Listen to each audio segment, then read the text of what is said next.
Hello everyone and welcome to another episode of United Gamedom podcast. I am your co-host Darren aka Darrow, and with me I am only with another person this week, and that is of course the Canadian D-boy Dennis. How you doing today, Dennis? I'm doing pretty good. 3-day weekend over here in Canada. It's our Thanksgiving weekend this weekend, so 3 days off. It's pretty cool. 3-day weekend's always nice indeed, so it is. Yep. My 3-day weekend is pretty much this weekend, there last like Monday, Tuesday, Wednesday. That's my 3-day weekend. Okay. So it is. There's no Dark this week now, but these guys might be doing Borderlands 2 special, I guess. Yeah, we both finished Borderlands in co-op earlier this week, so I'm going to talk a little bit about it later on, but not too much. If we do a special, I'm not going to, linger on Borderlands too much, so yeah. So probably going to do that with Derek tomorrow. Yeah, Derek is, he's away at a comic convention, isn't he? Comic book convention. So that's where he's at the moment. He's not like, fuck you guys. He's busy. He's doing busy things, reading comics. He left the podcast. He left the podcast, no. Not yet, anyway. Yeah. Let's get going here. We'll have a few things to talk about, a few interesting discussions, especially concerning one game that came out this week there, so it did. And we'll get into that momentarily though, but first we'll get into the news. Pretty big news story, and the fact is, long-running team member of a certain studio called Epic Games, developer, Cliffy B, or as he's known now as just Cliff Bleszinski, is leaving Epic, which is actually quite surprising because we didn't really expect this to happen, did you? No, when I was actually making my way home from work, I think it was Thursday, and I saw the news drop on Twitter. I was like, wow, really? He's leaving? So, kind of surprising. He says he wants to chart the next stage in his career, and it's time for a much needed break. That he says he's been working pretty much nonstop. Yeah, because he was kind of like he's pretty much the creator, like not the creator, I think he's like the game director, designer for the Gears of War series, and he pretty much has been working on them since 2000 and a couple of years before the game was released, probably 2004, 2005, I reckon. Yeah, he's been he's pretty much the major guy behind Gears of War. Everywhere you see Gears of War, you see Cliff Bleszinski. So, yeah, it's going to be weird not to see him there. But the new Gears of War, I just saw that, and I didn't even know that, but I just saw that People Can Fly is making Gears of War Judgment? Yes, they're working on it. People Can Fly, the other ones who did Bulletstorm, which was pretty much a kind of bit of a OTT, shooter, first-person shooter that was released last year. I said nominal success, I guess. I don't think it really did very well though for both studios now. It was well reviewed, but I don't think it did very well in sales. No. I haven't finished it though. I've played some of it though. I don't know, it's just something about it. I'm not entirely fond of it though. It's alright though. It's a pretty good shooter though. It's just something about it just puts me the wrong way, I guess. I don't know. It's just certain je ne sais quoi about it, I guess. Mm-hmm. It basically says it's leaving Epic Games to chart the next stage of the according to a blog post on the company's site. I've been doing this since I was a teenager, and outside of my sabbatical last year, I've been going non-stop, said Bleszinski in a note to colleagues, parts of which are featured on the site. I literally grew up in the business, as Mike likes to say, and now that I'm grown up, it's time for a much-needed break. And I can want to say he pretty much deserves it since he has been working non-stop since. Yeah. And he was he worked on, Jazz Jackrabbit, back in the 90s as well. Mm-hmm. And Unreal Tournament and of course Gears of War. So it's gonna be weird now. We're not gonna see any more Clint Bleszinski, E3 Microsoft press conferences now, are we?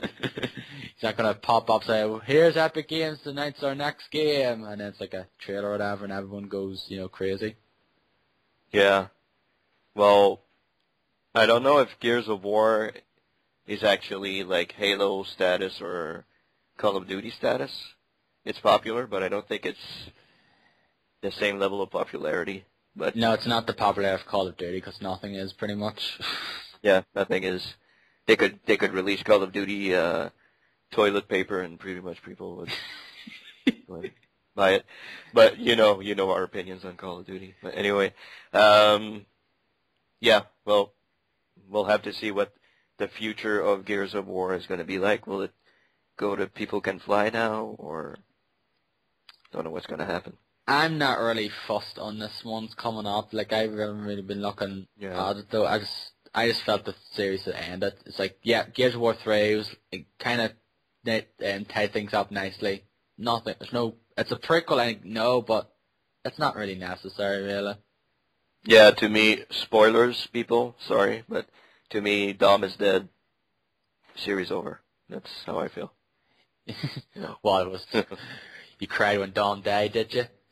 No, I didn't cry, but it was a pretty, for a big brawly shooter, it was pretty emotional. I mean, there's some spots in video games sometimes that it becomes a little bit emotional in these sites.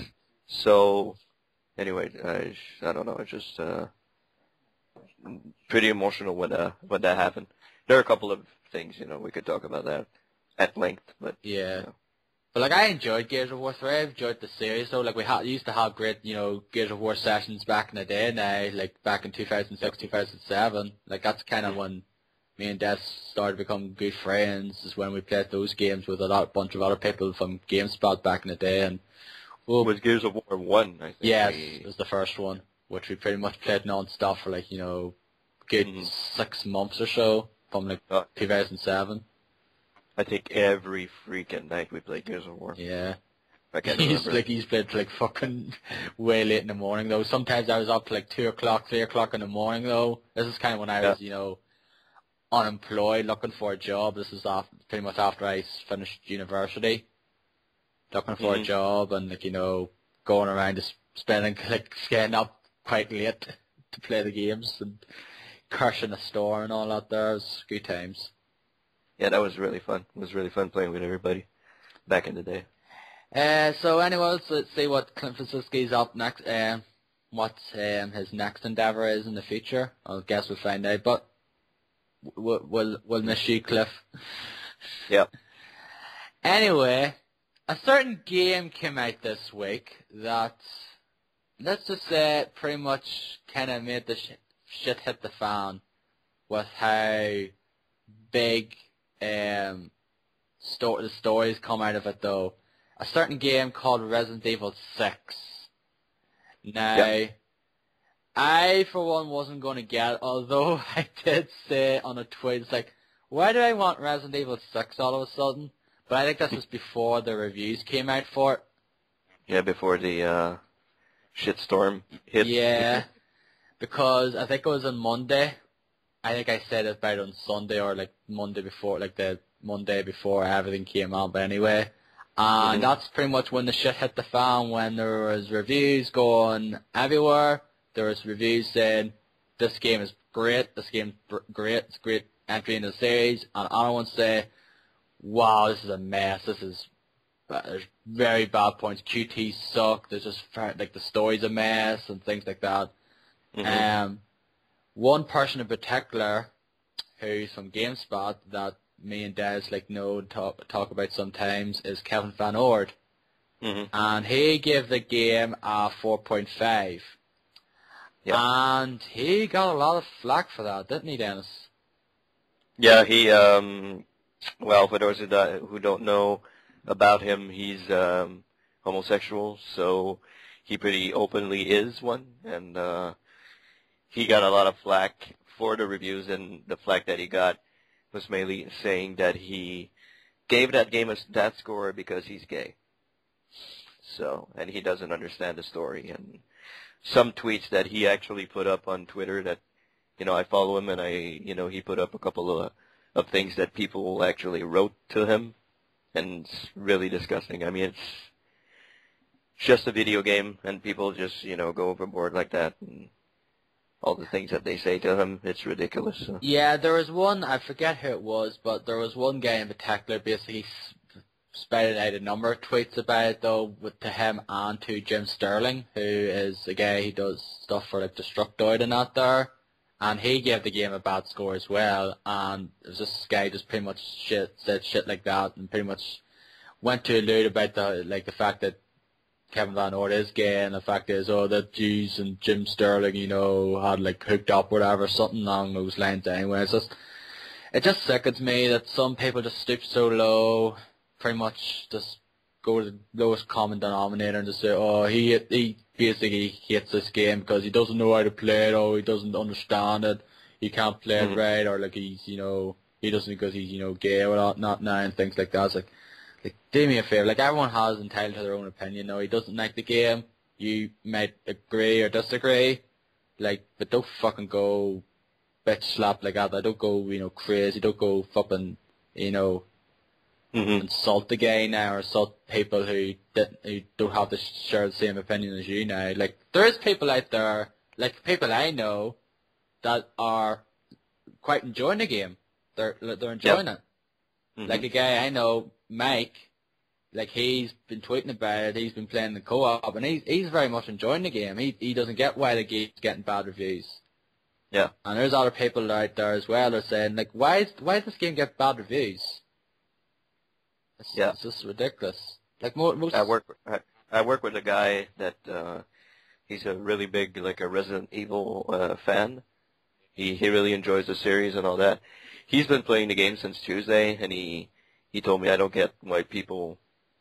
He says, yes, it's not Resident Evil 4. It's not that kind of quality product or anything, but he says it's enjoyable. He's enjoying himself.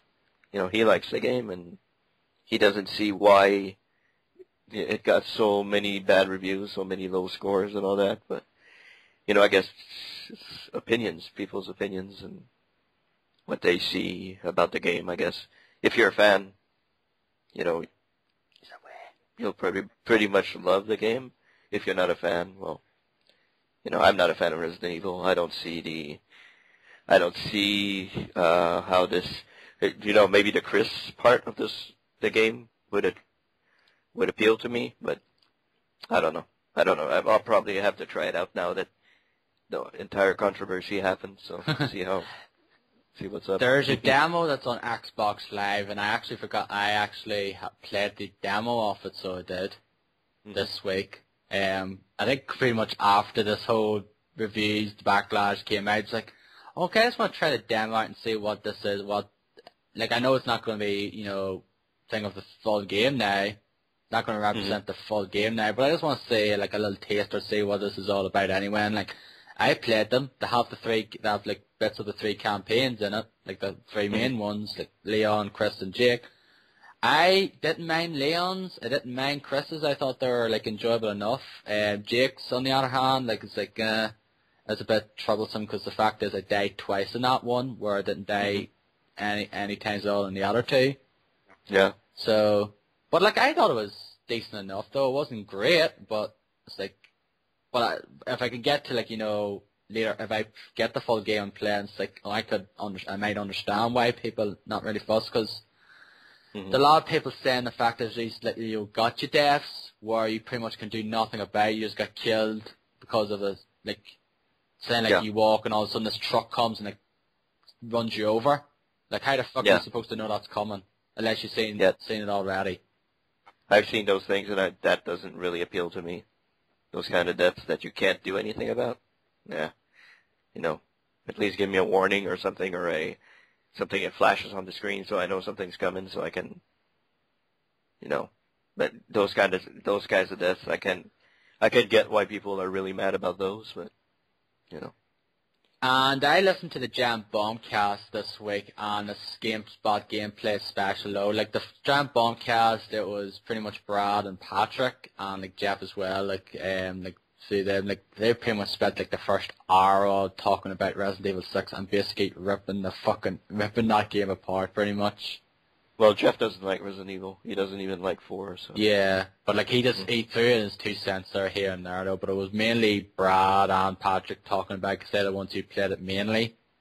And they just basically ripped that game apart pretty much. They just basically, it just seemed after a while, they just basically criticized for anything, pretty much. And I got bored, actually, after hearing so much criticism for it. Like, it's not like I'm not a Resident Evil fan either. I not really fussed on the old ones. I really like 4. I think 4 is a brilliant game. 5, I think, is good, decent though, but I don't think it's as great as some people claim it is. And 6, I don't know. Like, I only played the demo though, but like they're just ripping it apart though. And it's like, I just got bored after a while. I was like, make it 30, 45 minutes, not a fucking over an hour plus. It was like getting boring. Oh well, that's just a lot of backlash. I don't think it's over for those guys. I don't think Brad got as much. Unless he doesn't talk about it, but I don't think he got as much heat as everybody else, but, you know. Nah, it's just the fact is Kevin does get a lot of flack for it, so sometimes he's gotten other flack for other games as well, though, but this one, I think he just got really, really fucking shit on by some people who just, you know, what the hell. I don't know if you watch this show, it's a GameSpot UK one, a guy GameSpot UK does it, it's called Feedbackula. No. It's basically this video. It's just like video. It just started there a few weeks ago. Guy called John Chinotti. Is like, I don't know how to pronounce his name. He basically reads back. Basically takes like some of the, like, you know, most inane comments, like insane comments, and not there. And it was a Resident Evil 6 special, and got some of the comments basically flacking, you know, crapping on, some people agreeing with them, some people disagreeing, and things like that. Same one with, it was one with Borderlands 2 there a few weeks ago, and some people just really, this game only got an 8.5, it deserved to die, fuck this guy, and, you know, those stupid comments there. It's just a score. I mean, you know, 7 is supposed to be a good game. You know, 7 is a good game. If you get a 7, it's a good game. You know, if you get an 8, it's a little bit better. If you get a 9, it's a little bit better, but, I mean, it's not, you don't really go with reviews. I used to go with reviews. I used to say, oh, this game got a 7. Fuck it. I'm not playing it. But, you know, I tend to forget about that more and more now and just play the game that I want to play and see. Like Spec Ops: The Line didn't get the best reviews. I said, I'm going to play it because I want to play it. I played it, and I can kind of see where they're coming from, but, you know, I had to play it for myself and see how it goes. So. That's pretty much though. I just trust my own judgment. It's like, okay, this game got a bad review. Like, I don't really care if it got a bad review or not. I'm just going to try it for myself and see if I agree or disagree. I don't go with reviews, and I rarely do. If, like, I see a game, it's like, oh, this game looks interesting to me, I'm going to check it out. It might suck, it might not. Yeah, some people hang on to reviews like it means life and death. Or, Exactly. You know, Exactly. It's like, oh my God, if it doesn't get a 9, you know, I'm going to freaking go out and kill that guy that gave it the review. And, you know, some people take that to the extreme. Do you remember Jeff Gertzman's review of one of the Zelda games? Twilight Princess, that was when the Wii came out, and it got an 8.8, and oh boy, did he get shit for that. Yeah, 8.8 people, that's pretty high. The fact of the matter is, oh, it's a Zelda game. Oh, this is going to get a 9 easily. It's going to get at least a 9. 8.8, and the fucking, that community just went fucking ape shit. Yeah. He got slammed. I think a lot of people slammed him for it. I was like, 8.8, what the hell? Yeah. I think he got death threats and all that stuff, and apparently it was pretty ugly, and I'm pretty sure Kevin got a whole lot of crap that he doesn't want to, you know, say or, you know, post or anything, but I'm sure he's not the only one. I'm sure there's like loads of reviews out there, you know, for other websites as well, get fucking, you know, bad, like, you know, really, you might get death threats, might get like really bad emails, or like, it's like fucking to the point of that there, like, just fuck you, you stupid dickhead, you don't know how to play games, you don't know how to review games, and things like that. Like, there was people like that as well, pretty much criticizing his job. You don't know how to write, you give this game a bad review, you don't know how to write. Yeah, it's pretty much, if he's there, it's because he knows how to write. He knows how to express his comments and his feelings about a game. Just want to touch upon something, like a little tangent here. I watched the video that you told me about with Ryan Davis. Quoted for truth, yes. Quoted for Wasn't truth. that interesting? Yeah, that was fantastic. I now have a whole lot more appreciation for Ryan Davis than I used to have. I mean, that guy's pretty freaking incredible. Like, he's sitting in the room with those two GameSpot guys, Tom McShay and that other dude, and he just slams into them and just like, you don't know anything, you asshole. You don't know anything. Yeah, he basically said the first thing he came out of his mouth after, like, the introduction basically said, Yeah. this is his first to say, you guys are idiots. Yeah. That was fantastic. And when he corners Tom McShay, when Tom McShay says about the PS... Yeah, the PSP, now there's 10 to 15 games, Yes. and he goes like, name 5. He couldn't name 5. He's like, well, there's this one, and then there's maybe this one, maybe this one. There's, no, name me 5 games that you actually... Yeah, name 5 games. No, don't forget, no, not the ones that are coming out now. Name ones right out at the moment that I should get a PS Vita for or whatever. That was fantastic. I recommend you guys check it out on YouTube. Quoted for Truth with Ryan Davis. I think it's episode 14. Yeah. Check it out. It's really, really worth watching. It's extremely good. I didn't even know that series existed until I think they tweeted about it. Mm-hmm. Said the same tweet. I didn't even know that series existed. It's really marvelous. It's a very, very good episode. But coming back to Resident Evil 6, yeah. I haven't played it, and I don't know if I will play it, but I think the backlash that it's getting is way overblown. Like, it's way too much. And if you want to play the game, you enjoy it, perfect. You like it, that's cool. If you don't, well, you don't. It's just, don't start criticizing people or, criticizing their ways of life, if they're gay or whatever, and just going after them and destroying them. I think that's not the way to do it, You can criticize their, the way they review the thing, that's okay, because they put it out there for people to criticize and read and all that, but don't go after their morals and all that stuff. I don't think that's good. I don't think that's the way to go. Yeah, as long as it's constructive criticism. Yeah. I don't mind that. It's like, okay, I disagree with this review because this here, like, I didn't mind these parts here, there, here. Basically, as long as you give, like, constructive criticism, at least you make your points valid. Now, just say, I disagree with this review because you're a dickhead or whatever, blah, blah, blah, blah, blah. It's like... Yeah, and before you criticize, play the fucking game. I mean, don't go out there and say, oh, what, you gave that thing, why do you give it, 4.5? How do you know if it's good? Play the game, and maybe you'll realize that, oh, it's not that good after all, Yeah, that's the ones it's sick of me the most. Those just ones who think they know better than some of the game journalists out there. Yeah. Like Tom McShay as well, when he reviewed Skyward Sword and he gave it a 7.5, and he got a bit of hate for that as well. But the thing is, it came out that he wasn't he forgot that the fact is it wasn't something about the IR sensor or something like that. He wasn't properly playing it though. He didn't actually, because he actually criticized the controls for it.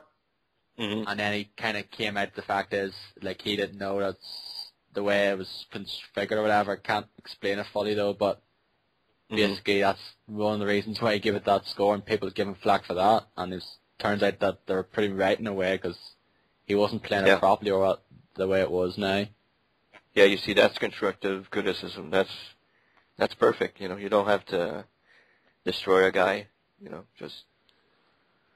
Just play the game, and if you have criticisms, well, voice them properly. Yeah. We can go on about this here, though. We actually should talk about this maybe in another in a future episode about the whole review and score business for a topic in the future. Because it's a very interesting subject, though, because it can go back for ages. So, like, there's a lot of people disagree with reviews. Like, some people, as I said, Dan said, clutch on the scores a bit too much. Yeah. And some people... 7 is good, people. Yeah, 7 is good. Like, some people say, oh, this game didn't get a 9. No, not going to buy it then.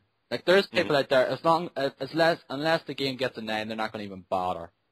Mm-hmm. I played games that didn't get great reviews, and I thoroughly enjoyed them.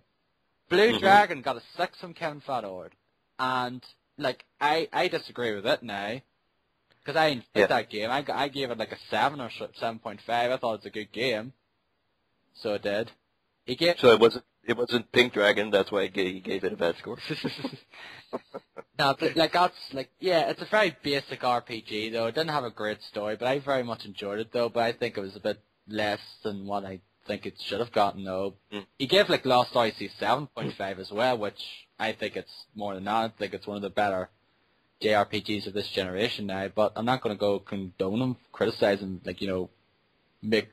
mock him now, slam at him now for it. Just like, okay, I think this game's great though. I just disagree with your score, review, or whatever. Mm-hmm. It's just whatnot. And I remember, I think I kind of talked about this before, but I played a game on the PS2 called Evil Dead: A Fistful of Boomstick, and that game got really, really bad reviews. It got into 4s or 5s, something like that. And I played it, and I really enjoyed it. Like, I really loved the game. I wouldn't give it a 10, of course, but, it was still a 7, maybe, 7.5 for me. I really enjoyed it. I didn't go after the guy who wrote the review and say, hey, you're a dickhead, you're an idiot, you don't know what you're talking about, Yeah. Okay, yes, it's not, you go clipping through stuff, and, it's repetitive and stuff, but, you still have Bruce Campbell, doing the voice, and that's pretty cool, and the shooting's pretty solid. That's 5 points right there alone. Yeah. Just Bruce Campbell in your game. That's already a 7. Yeah, as long as like I said, I disagree with those scores. Just the fact that I played the games, but afterwards, and it's like okay, but there's people that haven't played the game, haven't even touched the game, and they just criticize reviewers, journalists for it. Yeah, I teased my friend that, loves Resident Evil, the guy that played it and says it isn't bad. I teased him a whole lot, and I just teased him. No, I just said, yeah, look at your Resident Evil game, it got really bad reviews, and, he's like, I'm going to play it, and, I don't care what people say. I don't care what people say. He says, I don't read reviews, I don't care about reviews. If it's a game I want to play, I'm going to play it, and whatever. People can shove it up their ass if they want to. I'm going to play it, and that's my reaction. So I agree with them. If you want to play the game, want to see for yourself how the game plays out, go ahead, do it, and then criticize as much as you want. If you agree with them, perfect. If you don't, tell them why. Don't say, oh, you're an idiot. That's not criticizing the game. That's criticizing the person. So anyway. Yeah. We could talk length. Yeah, I think we've already talked for 15 minutes or something already about it. So I think it's time to move on now before we get into a really long tangent here, which we kind of already have. Yeah. But I think we actually should make that a topic for a future episode anyway, because it's very interesting anyway. And I actually like to talk about something about Jeff Gershwin now later on, in terms of a certain game that you should know about. I want to give my 2 cents on the situation now when it comes to the games we've been playing. But finally, bit of a probably flogging a dead horse now, but Skyrim DLC still stalled on PS3, still not released. And how long's that been out now? 3 months, hasn't it? What do you mean, the DLC? Yes. Yeah, something like that. Maybe more, maybe longer than that. Well, Hearthfire came out there at the start of last month. And Dawnguard, I think, came out at the end of June. So, pretty much 3 months, and still no sign of it on PS3. So basically, as I said before, I feel sorry for PS3 owners of that game because they just got shit on in this here. They didn't even get any of their DLC yet. While, 360 and Steam, PC owners are, happily playing away at those DLC, and PS3 are just getting nothing. You still have the main game. I don't know if it's a lot better than it was back at launch with its very bad problems. And Bethesda says it's their fault that it's not out yet. It's not Sony's fault or whatever. it's their fault. Apparently they're having problems with programming the whole thing and whatever. So it's all their fault. It's all their fault. Yeah, just buy it on PC, people. It's still, I think it's it was on sale not too long ago on Steam. So yeah, it was the midweek. I think it was the midweek. The midweek deal here, so it was this week for the. It comes up often, so just buy it on PC. Yeah. You'll get all the DLC. If you don't have a good PC, just get it on the 360 then. Although it's not perfect though, but it's the next best thing after the PC. Yeah, agreed. So don't stop waiting for Sony or whatever to wake up. Yeah, it'll be a year now since the game's released and still no sign of it. Yeah, people will stop playing it and then they're going to go, hey, we have the DLC now. Well, so go, yeah, great. That's great. Nobody cares. Don't care anymore about this game. Moving on. It's got to be a Scott Pilgrim thing. I don't even think that's out yet, that multiplayer thing. I don't think it's even out yet. Oh, it's not out yet? No. Okay. Christ. Okay. I know it was just like announced there a few weeks ago. I was like, nope, I haven't seen any sign of it yet. No, I did that though, because I really, like I said, I want that multiplayer beforehand. Yeah. That should have been in the game at the get-go, but nope. There's no sign of it. Absolutely agree. It should have been in there. I would have bought it on the spot if it was in there. We could have played together, but yeah, go fig. Yeah, not 2 years. The Castle Crashers. I know it came out in Steam there recently, and that game's 4 years old. Good God. It's like that's out now on Steam. It just came out now. Yeah. Wow. I think it came out there last month though, and it's like that came out in August 2008 on on Xbox Live Arcade. Mhm. It's like really, jeez. Yeah. And that game had problems when it came out as well, multiplayer problems, like it kind of like dropouts not there, and by the time it got sorted out though, no one cared about it anymore. Mhm. So. Just basically, in other words, get your shit sorted out as soon as possible, or else people are not going to care anymore. They're going to move on. Any other news, Dennis? I don't think there really is, as far as I don't think. No, it's pretty quiet. Pretty quiet. Just basically was the main story was the whole Clint Eastwood and like the whole Resident Evil stuff that we spent a lot. Evil backlash. Yeah, people, criticizing journalists and all, or like agreeing or disagreeing with them. No, it's just very interesting. And the fact is, it's a big AAA game, though. It's just usually a bit of a surprise sometimes when you see something like this, like that kind of big game, get as bad as the reviews it got. Yeah, but when you get, I mean, how many demos are there? 3? I think there's 2. 3? 2? There's one that came out with Dragon's Dogma. If you got Dragon's Dogma when it came out, there was one with it, and then there's one that came out there a few weeks before the game came out. Mm-hmm. So I got that one. I have Dragon's Dogma, but I didn't even touch the demo. There. Okay. So anyway, moving on now to what we've been playing, games we've been playing, and I'll let you go first, Dennis. So you have a few games here, including. So go ahead. A couple, yeah. Borderlands 2. I don't know if we're going to do the podcast, me and Derek together to talk about everything Borderlands, but we finished the campaign. It was Thursday night.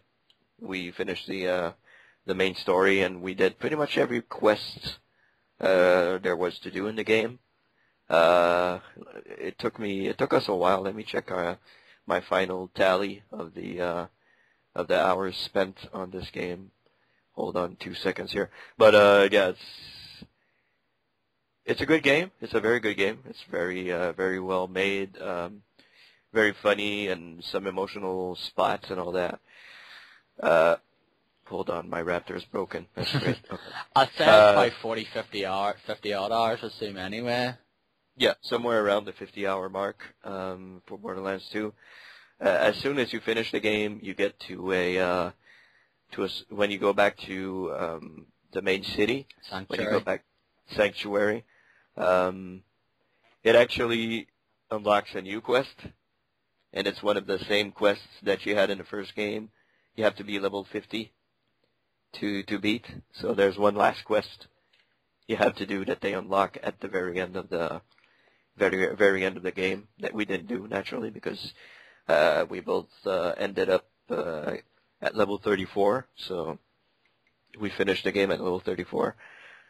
A proper final boss, finally, for the game. Not like the first game where it was the freaking how do you call them? It's like the vault monster or whatever it was anyway. Just open up the vault, oh, it's this monster. Okay, just shoot out until it's dead. Yeah, that's challenging. And you could pretty much hide behind something and just shoot and pretty much kill it very fast. So not the case in this one. There's actually there's actually 2 bosses. So that's pretty cool. I'm not going to say anything for people who haven't finished it, but there's actually 2 bosses in the game. Enjoyable, funny. I enjoyed my time with it, but it was time that it ended because I was kind of getting a little, it's pretty much the same thing. Go here, run here, do this, kill these people, go back, go here, run around. You actually go back to Firestone at one point, which is pretty cool. Firestone is not what it used to be when you go there, but it's cool going back and seeing everything that was in the first game in Firestone, and that was pretty cool. I enjoyed it. I really liked it.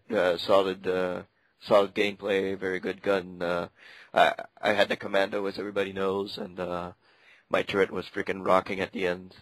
Upgraded it to launch missiles. It was launching missiles at one point, and that pretty much destroyed everything in our path. So very fun. I really enjoyed it. It was time, as I said, it was time that it ended because after 50 hours, you're kind of you're kind of tired of shooting the same enemies and all that. But still, very good game. And sadly, no sign of Borderlands 3, even though the ending kind of lets you know that there's going to be a Borderlands 3. Like it kind of lets you know that there's going to be something else. But no sign of Borderlands 3 so far. At least Randy Pitchford said they're not working on it right now. So yeah, because they're working on Dick Nick and Forever too.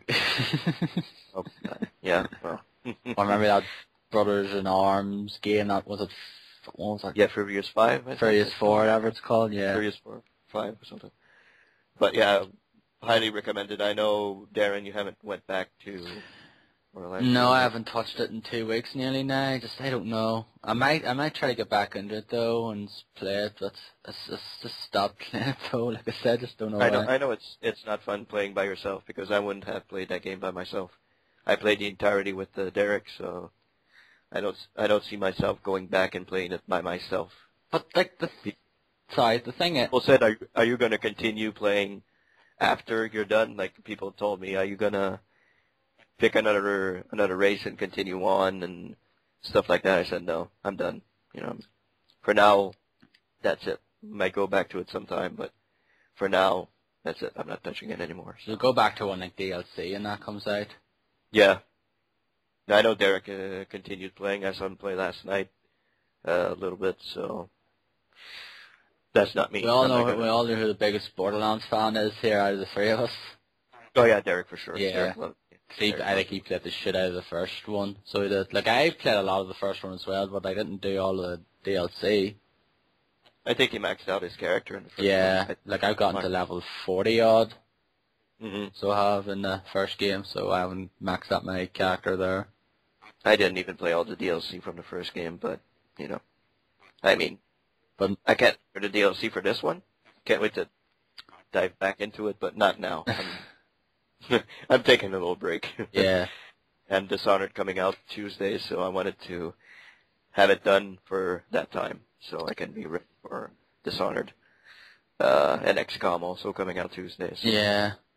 Dishonored looks interesting though. I just want to see how well it does in the reviews. Like I know we're going on about reviews though, but I just want to see though, like I think it might be one of those games that might get good reviews. The only thing that's holding me back from buying it right now is I want to see if Steam is going to have like a little 10%, 15% off, like they do sometimes. I don't want to buy it right away, so. They tend to not really have like they usually if it is like if the game's coming out, they usually do have the 10% off pre-order, pre-purchase thing, and they usually have the 10-15% off beforehand, for the most part, for as far as I know sometimes. Yeah. So we're gonna have to wait and see about that. Other stuff, I've been playing NHL 13. Talked about that a little bit. Won't bore you guys to death with it. Rock Band Blitz, went back into it a little bit. I'm trying to 5-star every damn game, every damn song that I have. Been doing pretty good so far. I'm trying to get more achievements out of that. Song Pop, I started playing that on Facebook. I actually received an invitation from one of my friends on Facebook and got completely hooked. It's not SimCity whatever that I played a little bit of at the beginning of the year. It's not like that at all. It doesn't really, incite you to post to your friends and buy stuff and hassle your friends to buy some stuff. If you hear some noise, by the way, my I did hear it, so yeah, I can hear it. So apologies for that, folks. Yeah. So yeah, I've been playing that a whole lot and enjoying it a whole lot also. Very, very good game. Sending battles to Darren. He leads by 5-3 right now, but yeah, getting back. Or getting back. Yeah, I've been playing it as well. Though I actually got introduced to it by my old co-host Liam for a few months back now. I think it was actually, when we did the 11.5 episode, he talked about it. I don't know if we talked about it on the episode or after we finished recording, though, but that's when I was introduced to it. And I've been playing it on and off since, so it's a very enjoyable game. For those who don't know what Song Pop is, it's just basically this little game on Facebook. I play it on my iPad now where there's a category, like it might be, today's hits, classic rock, love songs, or whatnot. And then there's 5 songs that be played though. You basically wait till the timer goes down, and then you hear a song, and then you have a choice of 4, 4 songs, it's like a 4... Either artist or title or... Yeah. Like that. Yeah, artist or title, yeah. Yeah, you gotta wait. You have to answer it as fast as you can to get more points. Basically, the faster you answer the thing correctly, the more points you get. Though, and sometimes I do go in a bit too much. Like, oh, it's that one there, and then it's like, oh fuck yes, actually it is that one. Just went too quick. It was a bit too antsy to, answer correctly. And when I try to hurry up, sometimes I end up answering the wrong thing, even though I know. Like, I'm a huge fan of U2, and there was a U2 song playing, and I answered something else. I was like, what the fuck am I doing? Yeah. Like, there was one there, I think it was yesterday, the other day, something said Nick Kershaw, when I was actually met at work, I was down under. I was like, how the fuck did I not get that? Silly me, stupid idiot. Yeah, you have to hurry up, and sometimes you end up screwing up, but very enjoyable. I think probably one of the best games, the best game I played on Facebook so far, that's for damn sure. And there's packs as well you can get if you get enough coins, or you can just buy for coins. There's actually wrestling tunes as well. Yeah. Oh, I haven't seen that. There's video game music as well, I believe, which is pretty awesome. So I saw TV, I saw the movies, I saw the video games. I didn't see the wrestling one. Yeah, there's wrestling ones as well, which is pretty awesome.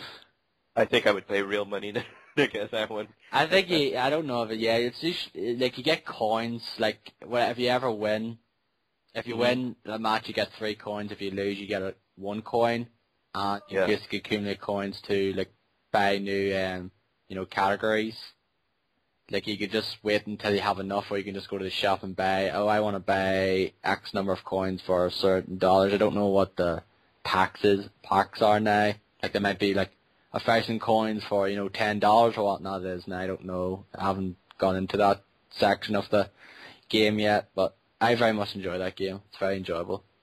Yeah, it's very fun. Other stuff that I got, another game that I got is Warhammer 40k Space Marines. Space Marines! Yeah, I haven't started playing it yet. I was about to play it last night, but I kind of didn't feel like it, so I ended up playing hockey.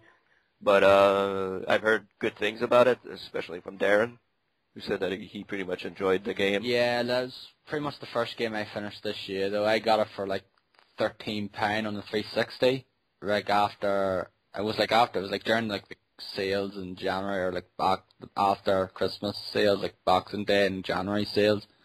That's kind of when I got it there then, and I very much enjoyed the game. It does get a little bit repetitive though. It's a mixture of sort of like, you know, Gears of War. It's not like covered like it's Gears of War, and like you may have a bit of God of War in a way with a melee and so it's a mixture of like, you know, gun gameplay and like, you know, melee. It's very enjoyable though. So it's like it looks pretty nice though, and like the voices are great. Like the orcs just shouting Spice Marines.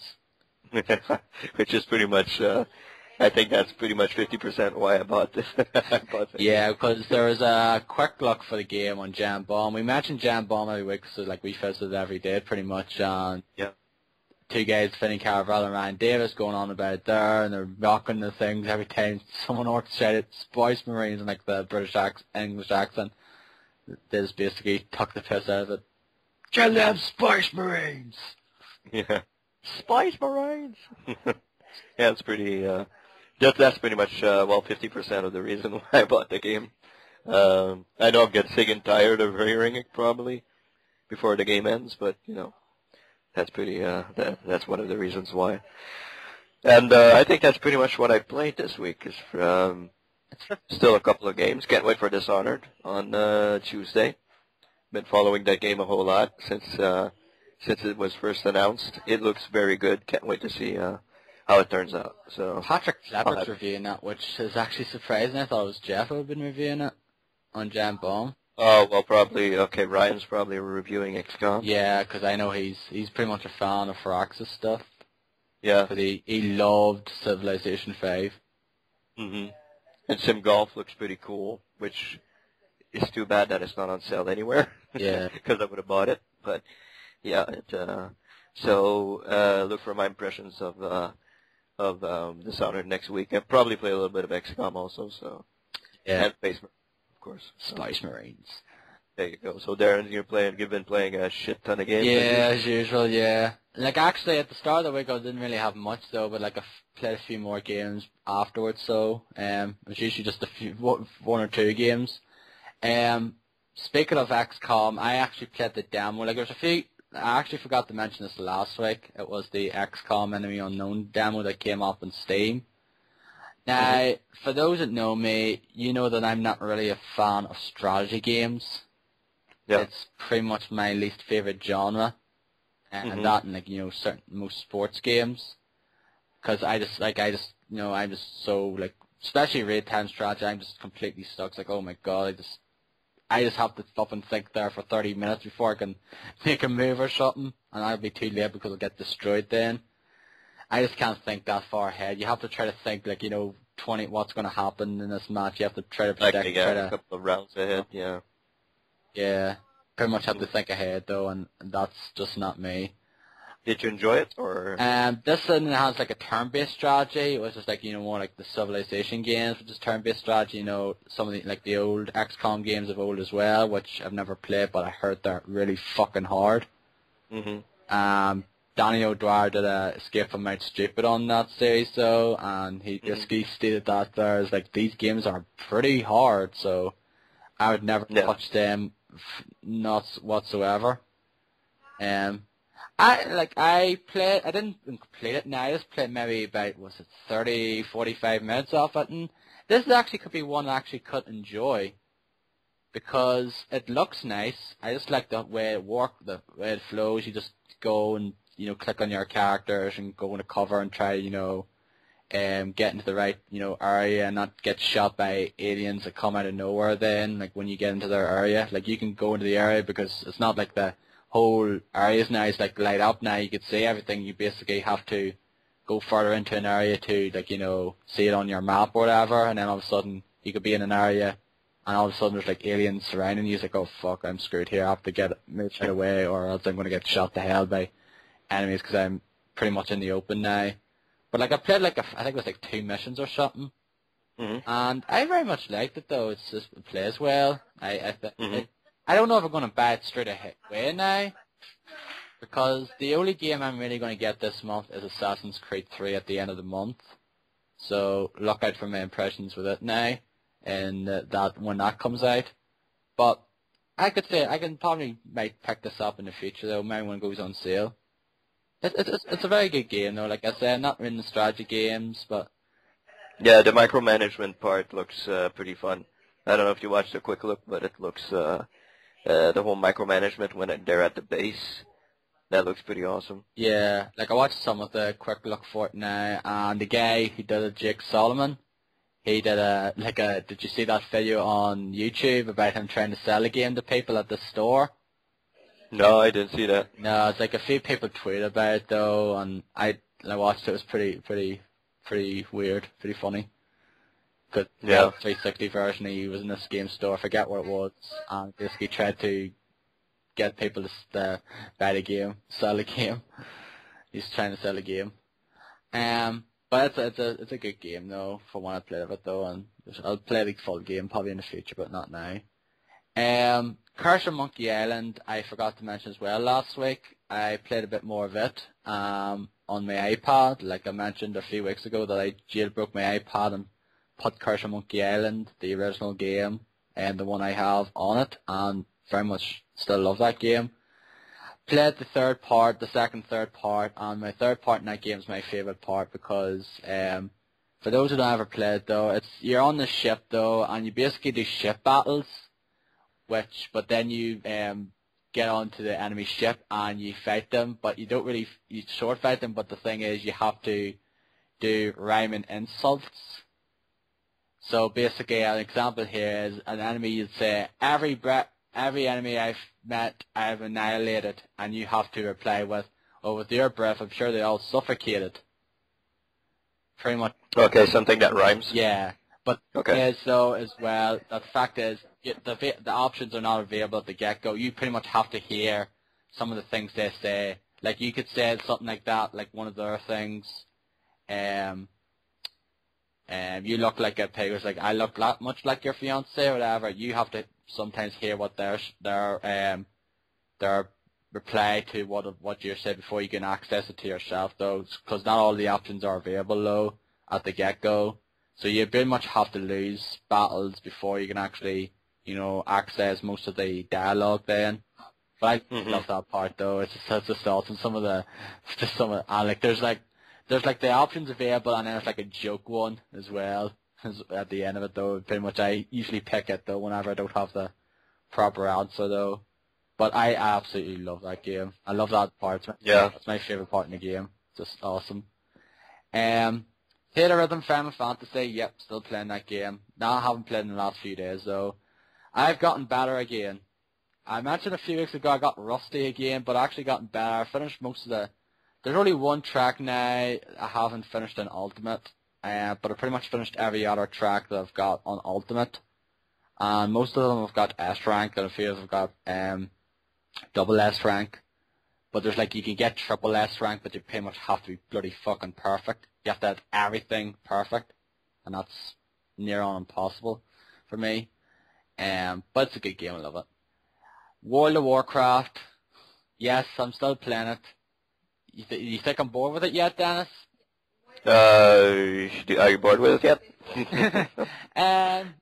Not really. I haven't played in the last day or two though, but I'm still enjoying. I'm playing as the Pandaren Mage. I've finished the starting area and at the Stormwind and Gold Shower. These the areas you usually go to, and we're just going around the Stormwind and seeing all the fucking level 90 characters and their mounts everywhere. Pretty much that gathering of high level characters and that there, cause that's kind of the main sort of city in one of the main big cities in World of Warcraft, so it is. A lot of people go there and go to the auction house and things like that now.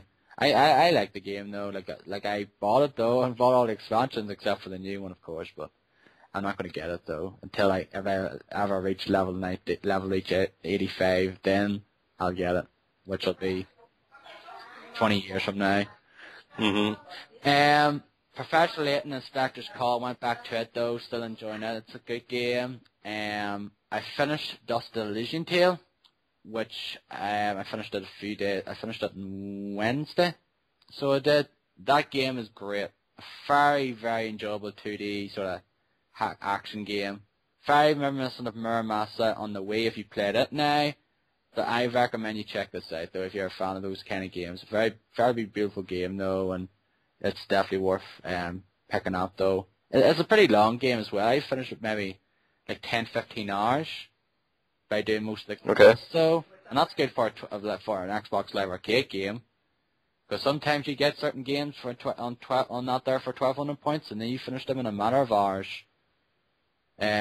Sometimes though people don't care about the length though. Sometimes they do though, especially if you're paying for something, and you get like half the game. You think, okay, I wish this was longer.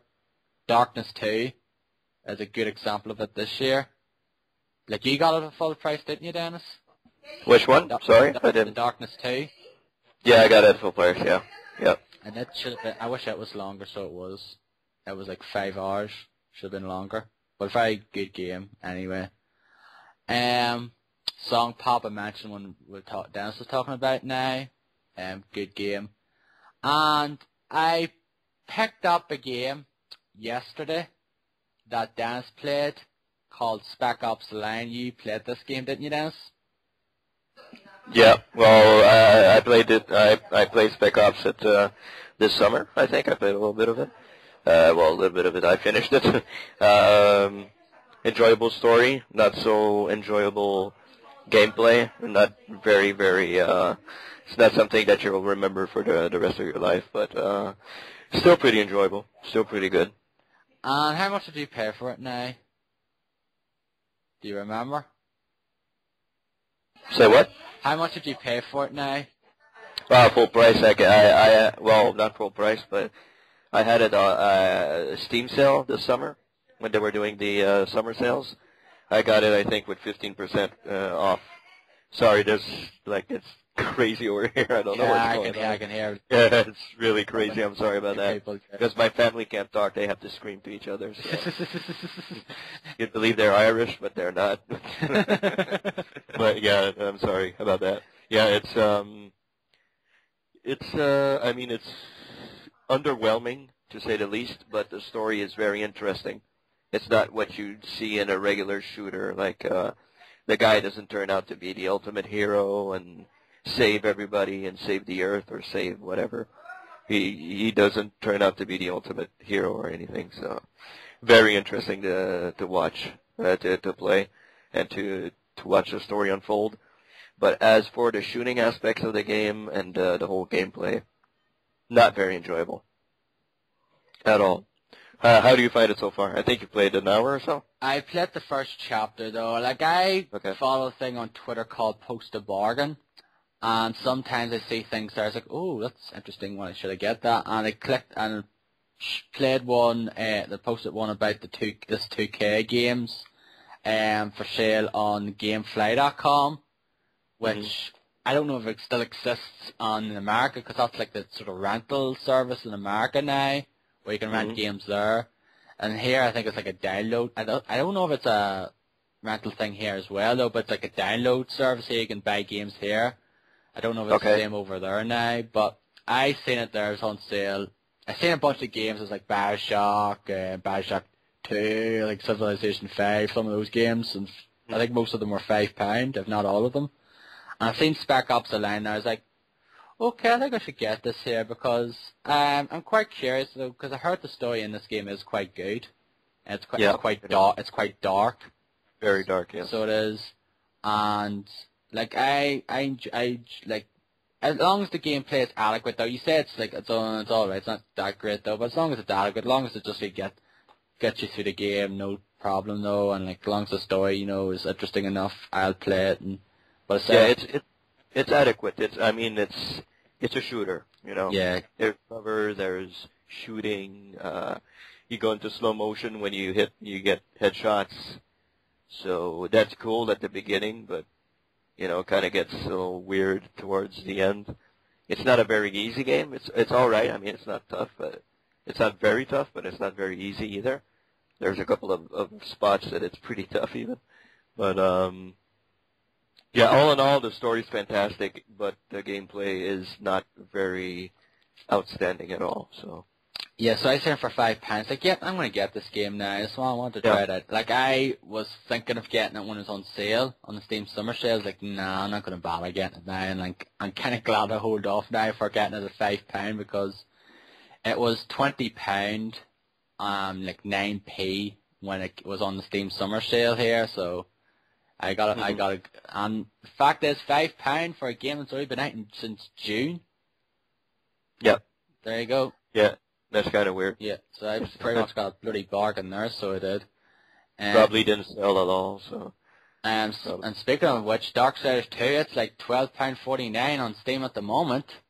Yeah. It's on sale, and that game's already been out less than 2 months. It's already been out over a month, and it's like nearly fucking given away nearly at this point. So, same. But yeah, I played the first chapter. Nolan North, of course, Mr. Voice Actor Man, is the character you play as. And yeah, you're gonna hear him swear a whole lot in this game. Yeah, that'll be interesting to hear. Don't hear him swear a lot now. Yeah. I think what's his name? Walker, isn't it? Captain Walker, I think his character's name is. I forget the first name, but that's the character's name. But like, yeah, he plays. And I think Kid from Kid and Play is in it also. He plays the black dude. Okay. But yeah, I've played the first chapter, and yeah, it seems good enough thus far. Like, I can't really say anything more. It's like it was only like the first 20-30 minutes. So, but I'll probably be playing this really next mainly, and then I'll give you more of maybe thorough impressions next time. But the game looks nice. I'm playing on the PC on high settings, and yeah, game looks nice. Lovely sound physics. I've also been I got a few games on the Xbox Live front, and before I get into that now, I would like to rant, if that's okay with you, Dennis. Sure, go ahead. I've been looking forward to this game for a while. Like, I first saw this game on a trailer back at E3. It's called Hell Yeah, Wrath of the Dead Rabbit. And I seen the trailer for it at E3. I was like, yep, this looks like my kind of game. I did mention on the E3 special we did there, like a few months ago. And it's like, yeah, I'm definitely getting this game when it comes out. And it was first of all, we didn't get it until a week later than the North America, which I do not know why. Just don't know why that was. And it came out the 3rd of October here on, Steam, PSN, and Xbox Live Arcade. It came up on Steam fine. Great. It came up on PSN fine. Great. Xbox Live Arcade, on the other hand, no. And this is basically really going to criticize Microsoft for this, because I don't know what the fuck their problem was this week. And I'm basically going to slam them for another game in a minute, for the same bloody problem. The game was supposed to be out on Wednesday. Now, when an Xbox Live Arcade game comes out on the Wednesday, the game usually tends to be up around maybe 11 or 12, 11 like after 11 a.m. or like 12 p.m. whatever, like the afternoon time. Maybe sometimes later, give or take now. This game did not come up on the dashboard until Thursday fucking morning. Okay. I was waiting patiently all fucking day for this game to come out. It's like, okay, it's not up at 11, it's not up at 12, okay, it might come up later. 3 o'clock? Nope. 4 o'clock? Nope. 5 o'clock? Nope. 6 o'clock? No. I was waiting, because I was playing Dust and Elysian Tale. I was finishing it off, and like, I was really the only other game I wanted to play, though, and I was basically playing it, waiting for the fucking game to come. Nope. The thing is, I could have gone online on Xbox.com and just bought it there, not save the fucking trouble though, but I just want to wait, because I assumed it would come on eventually though. But it did not come on the dashboard until the following day, which just to me, I don't get whatsoever. It just really pissed me off though, and Microsoft though, like, I'm sorry Microsoft, but if you're gonna do this on a regular basis now. Then what is your problem? What is the problem with you with fucking this here? Like releasing games, putting them up way fucking later than it should have been, when they should be up like at proper time. Like I said, it didn't come up until Thursday bloody morning. Like I went to bed and the game still wasn't up. And for Wednesday night, I had to go out. What came up on Thursday morning and was there. I was like, geez, finally, downloaded the game there. I could have gotten online because it was on Xbox.com. I could have just done it there, but to me, like I don't get the problem because Marvel vs. Capcom Origins that came out 11/8. That came out at the right times. Normal time as usual last week, and this didn't come up. Might depend on the publisher or something. I don't know. I don't know if it's the publisher now because it came up on the other places just fine. Yeah. Like PSN, usually their stuff gets updated here every like 5 o'clock in the evening time. You know, every Wednesday here. It's like Tuesday, you know, North America. And Steam, it came out in Steam on Wednesday as well. Like I said, all perfectly fine, but no sign of it on Xbox Live Arcade until the following day. And same thing goes with Nights in the Dreams HD, which I'll talk about in a few moments as well. That game came out Friday on Xbox Live Arcade along with Sonic Adventure 2. I went to bed in the morning and I was going to get up Friday afternoon. I was like, oh yeah, I'm going to download Nights now. Nope, no sign of it. Same. Nice. The thing was there. The icon was there on the new games, like the games, like it is 8 games. Oh, Nights there. I'll click on it. There's an error in the Xbox Live Marketplace. Basically indicating, we don't have it up here yet. Might have been a problem with Xbox. Huh? No, because I clicked on another game and that was already there, and the details for it came up all right. Okay. Because I went to Nights, then I went to Sonic Adventure 2, same problem. And then I had to go on right, fuck this, I'm just getting on Xbox.com. I'm not fucking going through this shit again. Had to download an Xbox. Now, the fact of the matter is, they're doing something horribly wrong if you have to resort to going on to Xbox.com to get your game. And the thing as well, like I have to log into my address, then go and buy the game, then I have to get a code for another address through another email address because of this whole security thing, put that code in, then like buy the points or purchase the game then. I don't have to go through that many bloody Windows those hoops to buy a game. And yet Microsoft seems to fucking force me to with this shit. Security.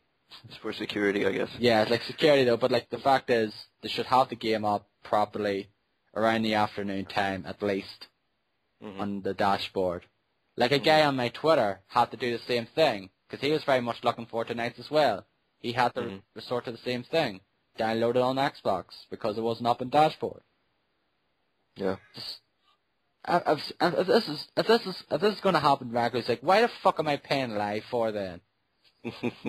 is this where my money's going for? So you can fucking put the games up whenever you feel like it. Yeah. Are they having a fucking off week? I don't know. Well, I never had that problem, so I can't really agree or disagree with you. But it's bad that they do stuff like that. But I've never had that problem. When I go on, it's usually there. I click on it and downloads. So yeah, like for it to happen twice in the same week, it's mind-boggling. Yeah. And did other people download it? No problem, or was it everybody? No, like I said, like the guy, he's a YouTuber guy. He's like Tim. Goes by the name Jumble Junkie though. Like he's from America, and he had the same problem with Nights. It wasn't up there, so it wasn't like just here over in Europe. Like it was. That's not a European thing. Okay, it's just major everything. Yeah, like hell yeah. Like I just looked at a forum, like an achievements forum thing, and there was a guy there. Like there was people there. I was like, "Where's this game? It's not even up yet."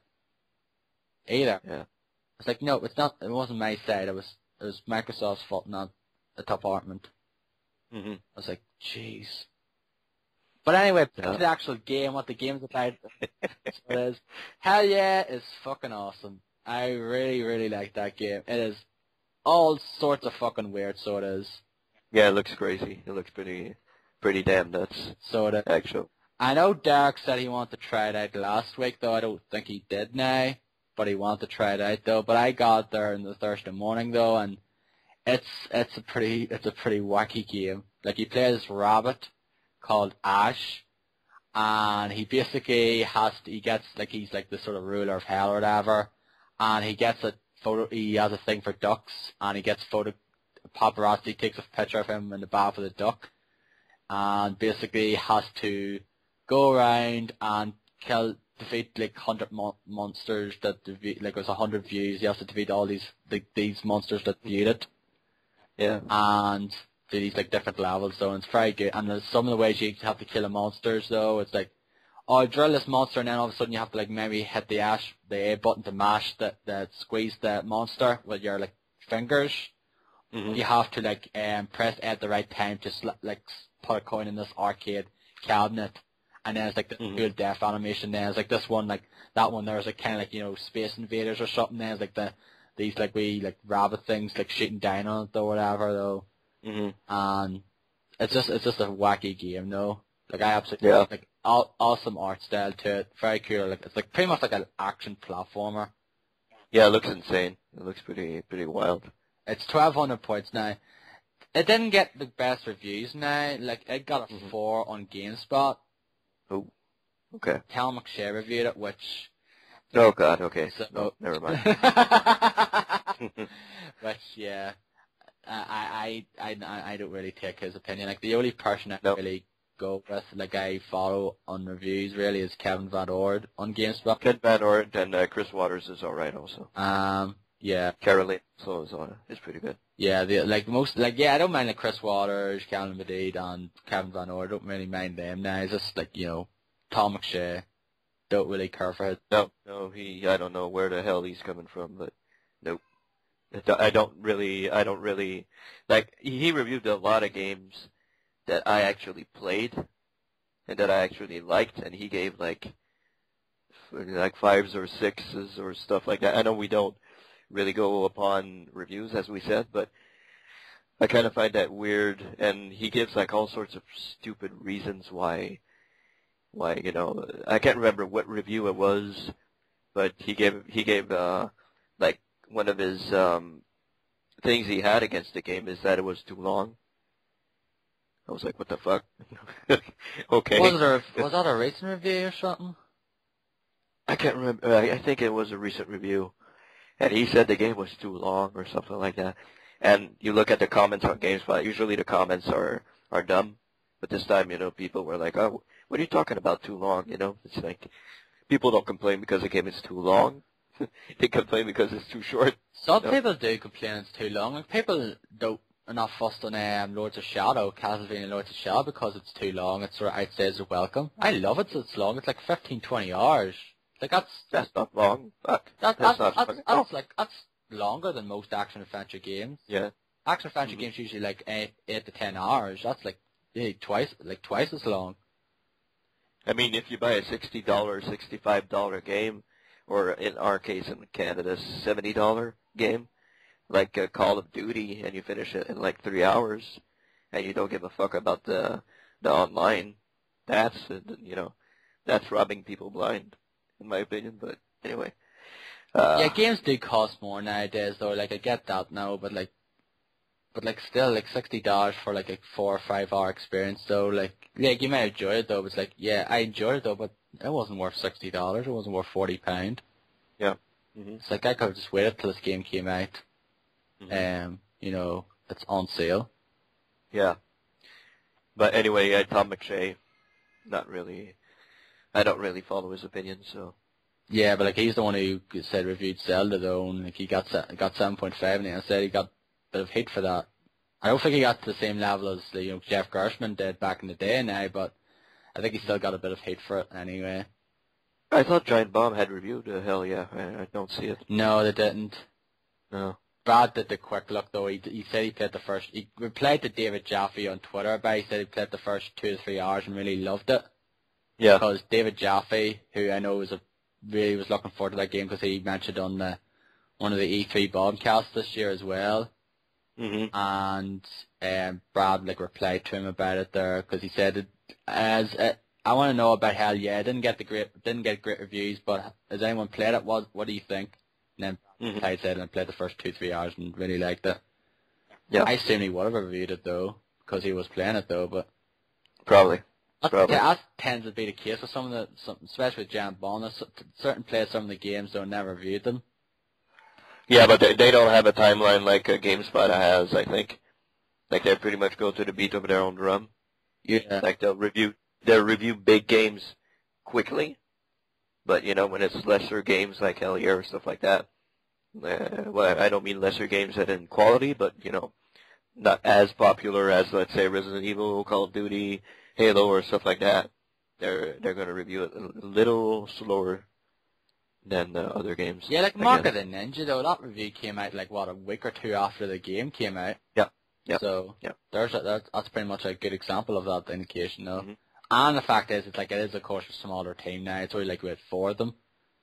Yeah. There's 5 of them because Alex reviewed. Oh yeah, 5. Sorry, yeah, that's right. I forgot about Alex. But Alex does the sports stuff now. Yeah, Neil does the sports stuff, and sometimes he does shitty games. Yeah. Yeah. Yeah. He's in New York, so they give him the shit. Yeah. Okay, this is gonna be a shit game. Alex can review this. I'm surprised Alex didn't review FIFA. But yeah, because they don't care about football. Yeah, I don't think they care, sadly. Yeah, if it's mad, yeah, sure. If it's NHL or whatever, yeah, it's just no. I'm actually surprised that they reviewed NHL, honestly. But yeah, I think Alex reviews those games. I think Alex likes those games. Yeah, he loves NHL. He loves the game. And he likes the NBA 2K games as well. Yeah, the new one looks really good, except I won't buy it because I don't know shit about basketball. Yeah. But anyway, back to Hell. Like I said, Hell Yeah, it's a pretty awesome game. I'm going to be playing more of it though, in next week anyway. It's a very enjoyable game. And how about Knights? Yes, how about Nights in the Dreams? Yeah, good segue there, Dennis. Yes, I listened to the Jam Bombcast this week. Once I got to the new releases part, Ryan Davis mentioned Nights in the Dreams, and then Jeff did big fart noise. It's the right thing. He just did a big fart noise. And basically shit on Nights in. That game's terrible. It was always terrible. He did the same thing in a quick look. Yeah. He fucking hates that game. Yeah, he does. Yeah. I love Nights. I really enjoyed it though. I loved it back in '96 though.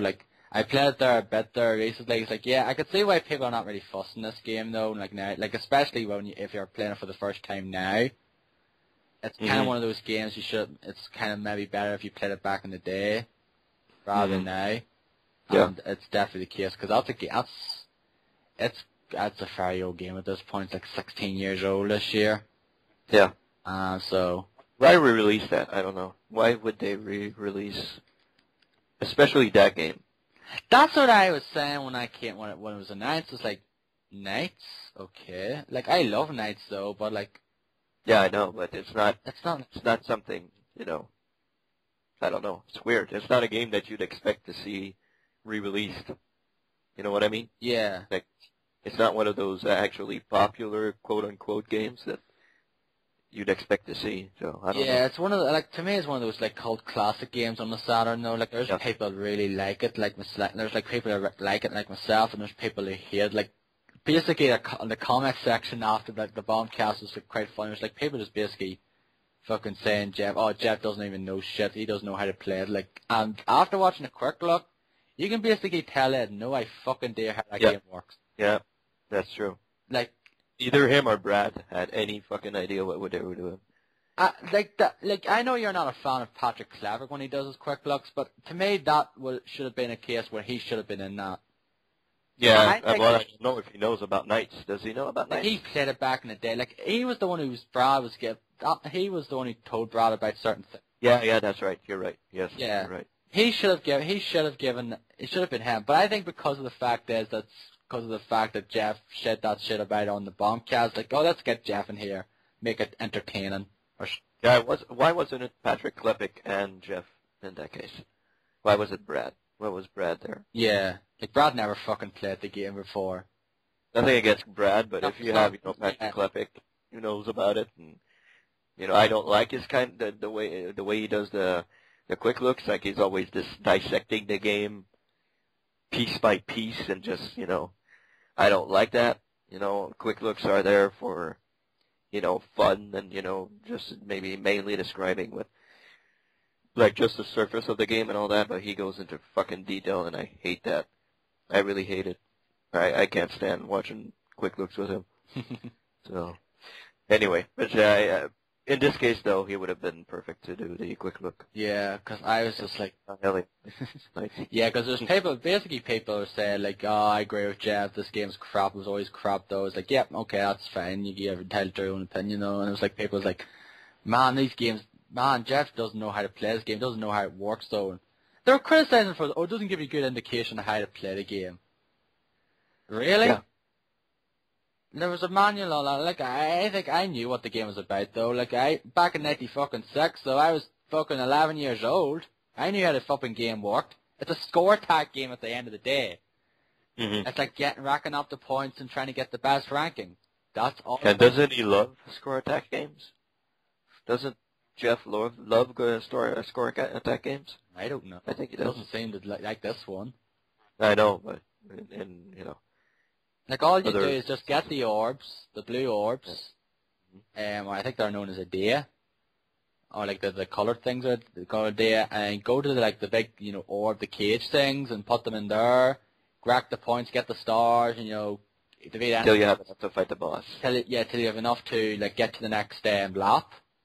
But if you want to try to rack up the points as well, try to get a good number of points before to get a better ranking. It doesn't really matter of the time if you have 5 seconds left, but as long as you have good score at that lap, and then you get A ranking, B ranking, C ranking, or whatever.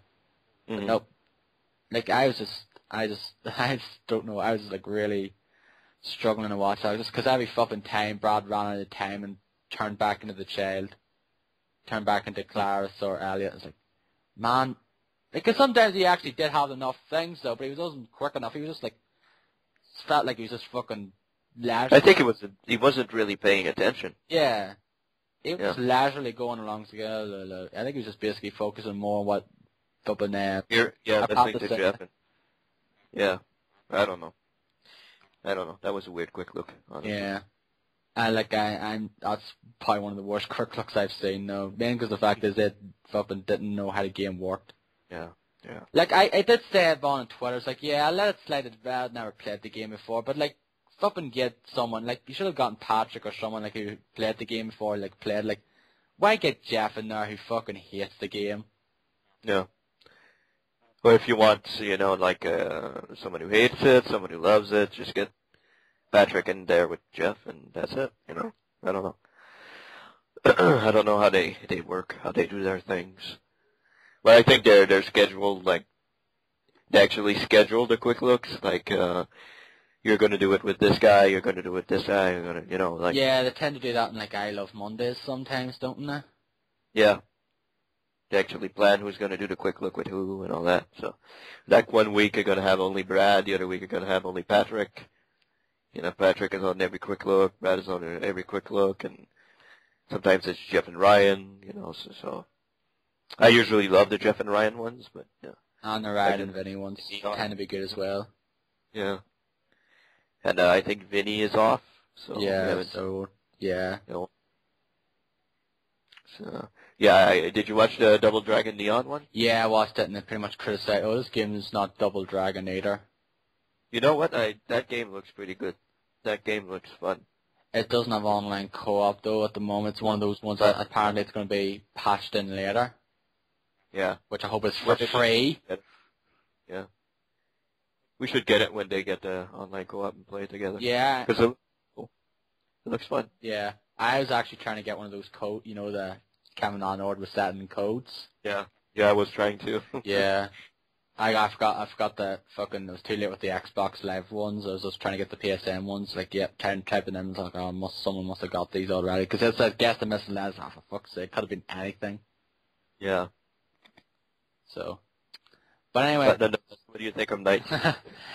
Yeah, I still like it though. Like it's not it's like I don't fondly remember. I don't really have a really big fondness for it now like it did back then. Now, but like it's like I still like it though. It's not like a brilliant game, but I still very much enjoy it though. I still very much appreciate what it is. Like there's nothing really like it there. Like there was a sequel that came out in a way like a few years ago that I enjoyed as well. It's pretty much it was different though. They still had the the typical like ones with like back in the day though, but there was like these platforming sections as well where you played like as a child, which were pretty bad. But like if you just want to play with the Knights ones, like they were the great levels in that game and like in Nights in the Dreams. But I very much enjoyed it though. The one HD remake I want to see, and it's been sort of rumored for a while, is Shenmue 1 and 2. I want to see the remakes for the HD remakes for them because I absolutely love the Shenmue series. So yeah, and that is pretty much what I've been playing. Like I love Knights though. I really enjoy it though. Like I got it for Christmas on the Saturn, '96, and very much I'll still enjoy it though. I didn't play much of it though, but like I'll play more of it. It's not really a long game. You can finish both the campaigns, if you want to call them that, there in like an hour or two. Anything you're getting next week? I don't know what the Xbox Live Arcade game is now. I'll have to check here, version. We'll have to check online. Can go into GameSpot and check that. But you check Jam Bomb. I'll check Jam Bomb. I don't think there is. I don't think you're interested in. You're not interested in Dishonored, right? I am interested in Dishonored now. I'm just gonna wait out on it now. I just because I'm trying to save. You know me with buying fucking games left and right sometimes. I'm trying to not do that. Xbox Live is Fable the Journey. No, not that. No, sorry. Xbox Live is that Harry Potter thing, I think. Is that a downloadable game? No, it's not. That's a proper game. That's not downloadable? I thought it was. That's the Kinect game? Yeah. No, that's a proper game. Because there was a demo of it released there a few weeks ago. Okay. So, no way, There's a lot of Kinect games coming out next week. Yeah, there's Fable the Journey, Dragon Ball Z, Harry Potter Kinect. Just Dance is probably... Just Dance is already out. Dance Samples out the following week. So... I'm just looking here in Jam Bomb. There's just, doesn't seem to be anything next week for Xbox Live Arcades. It must be one of those weeks you don't know what it is until it comes out. Yeah. In other words... It is Walking Dead. Yeah. That'll be pretty awesome. Yeah. That'll be surprising. Games for me, though. Could be Walking Dead. Might be that or in the week after, I guess. Yeah. I'm going to talk the shit a ton about it when it comes out. That's all I've been playing anyway. We've gone way too long. How far are we into this, Dennis? I just checked. We're an hour 28 minutes. It's not that bad. Okay, I thought it was longer than that. Thank God. No, we're cool. We're good. Okay. So yeah, that's pretty much all I've been playing. Though, just want to vent my frustration at the whole Microsoft thing, and not really vent at Jeff Gershman now, but just want to mention about it there, the way he's shitting on Knights pretty much. But like I'm sure, I can't really think of anything on the top of my head now, but I'm pretty sure there's games that I know he loved that I pretty much probably hate. Like is there anything that comes to mind that he really loved but you don't like? That he really loved that I don't like. Jeff. What did he? What does he really love that I don't like? I don't know what types of games he... Yeah, I can't really think of anything off the top of my head. I can't think of anything because he likes shooters, so I like shooters. I like pretty much what he likes. Well, he likes Call of Duty, though. Yeah. Well, I'm not saying I don't like Call of Duty. Well, I don't like the way it is, though. Like, the way it fucking gets milked to death now. Like, I used to like Call of Duty back in, before, 4 came out, though, and then the whole fucking running it to the ground then afterwards, like the whole milking it to death. Well, actually, it was kind of milked to death before that, though, but it wasn't like, it wasn't... Well, he likes Skylanders, but I never played that, so. Yeah. That's just one of those weird things, like, okay, he likes that there. Yeah. People probably says, fuck you hate Knights, but you like Skylanders? What the fuck's wrong with you? Yeah. Well, he seemed to like Skylanders a whole lot. I think he liked the concept more than anything, though, but he said the game was, like, adequate. It was, like, alright, decent enough. Mm-hmm. So, yeah. That's pretty much all I've been playing anyway, so. Okay. So should we go into the question of the week? Yeah, I didn't get anything on Twitter though, so I think there's just a few on the Yeah, only 2 answers on well, me and Derek answered, but we answered last week, so we won't go into those answers. We got only 2 answers on Facebook. George said I would probably have to pick KOTOR with Jade Empire and MDK2 being part of the top 3.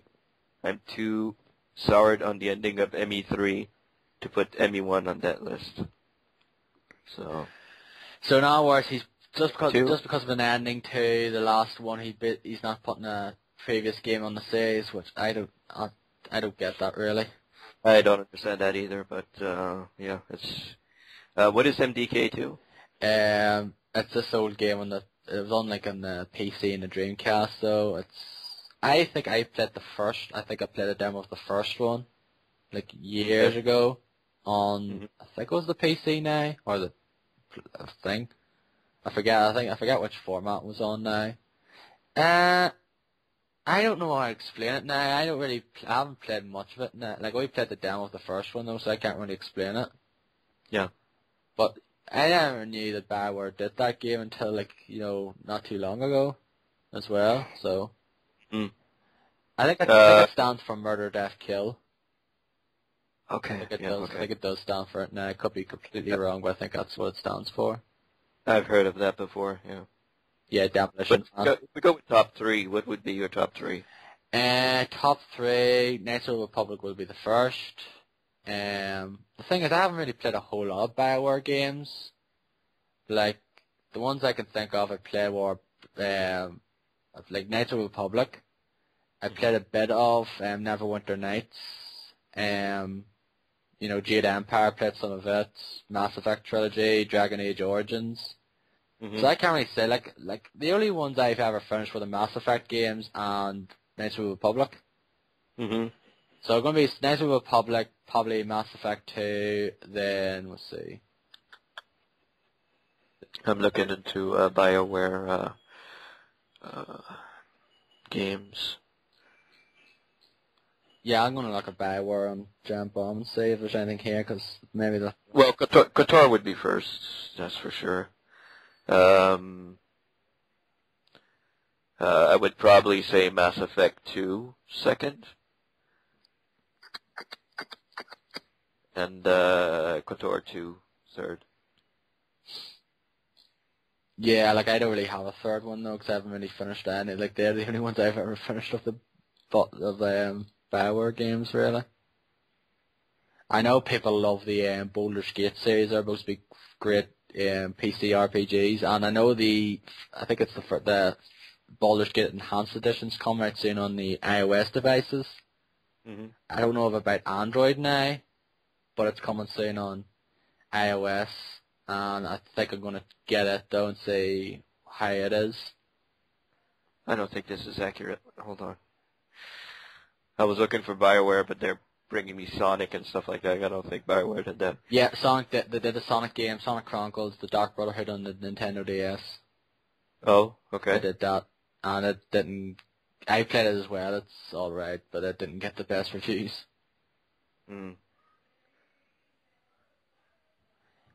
I don't really have a third one, though, just basically Star Wars. That's it? Star Wars Knights of the Republic and Mass Effect 2. Like, I enjoyed Mass Effect 1, though, but I was disappointed with it. I just expected more from it. And Mass Effect 3, I enjoyed, though, but I wouldn't really say it is, like, fantastic now. Like, I just don't think it's as strong as the second one. Okay. I'm trying to find on Wikipedia, see if We'll have the games here though on the Giant Bomb. Yeah, but I'm in the middle of a video on Giant Bomb. I don't want to. I don't want to reset and go back to the beginning. I have to check on the. Okay, BioWare. Okay, Shattered Steel, Baldur's Gate, Tales of the Sword Coasts, MDK2, Baldur's Gate 2, expansions probably, Neverwinter Nights, and its expansions, Star Wars Knights of the Old Republic, Jade Empire, Mass Effect, Sonic Chronicles, The Dark Brotherhood, Mass Effect Galaxy, Dragon Age Origins, Mass Effect 2, Dragon Age Origins Awakening, Dragon Age 2, The Old Republic, Mass Effect 3, Dragon Age 3. Yeah. So yeah, looking at this list, I'd go with probably what I said at the beginning, KOTOR 1 first, Mass Effect 2 second, and KOTOR 2 third. I'll probably just say the same thing though, because I played more of Knights of the Republic 2 more than like most of the other games. Mhm. Anyways, but like I've never finished it though. But yeah, Knights of the Republic's awesome. It is, yeah, very good game. And we have another answer on Facebook from Travis. He says, I didn't really play KOTOR. I do own a copy, so I have to say ME2, but I recognize the impact of KOTOR. So he goes with ME2. Yeah, good choice nonetheless though. Yeah. Some people do like Mass Effect 3 better more than 2, but Mass Effect 2, I enjoyed that game more. Yeah, but it was a very good game, of course. Mass Effect 2 was, but but I'd put it second and KOTOR 2 third. So, but Knights of the Old Republic is fucking amazing. That's awesome. That's one of my favorite RPGs. Yeah, but like Mass Effect 2 is a great game though, and say Mass Effect 3 and not there in Mass Effect 1. Like, they're a great trilogy overall, so they are anyway, but, like, yeah, Knights of the Republic's the best game. What do you think about, what's your favorite Epic game? I don't know if that got a whole lot of, responses last week. I was thinking more along the lines of maybe saying, something having to do with game reviews. Like, do you base your purchases on game reviews? Or something like that, and if so, what is a good review for you, or something like that, or maybe reformulate a little bit the question or something? I'll just try to think of something anyway before I put it up anyway, but yeah. Something having to do with game reviews, since we talked at length about it at the beginning of the podcast. I think it would be a good idea to throw that in there. Yeah, we'll do that. But I like that. We'll probably make that our main topic next. Like, we did talk about it mainly there, like, for a good bit earlier. But I like to have Dark's opinion on it as well. And we'll probably make that the main topic for next week after the responses as well. So yeah, we'll do that. So basically, do you buy games based on your review, solely on review? Like, do you justify your purchase on a review, whatever wording you want to go around it now? Yeah.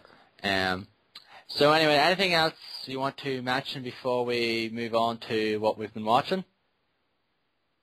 No, nothing else. I guess we should go into what you've been watching.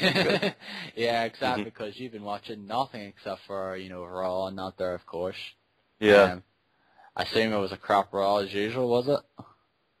Well, it wasn't really spectacular. I think nothing really happens that is spectacular until a big pay-per-view, I guess.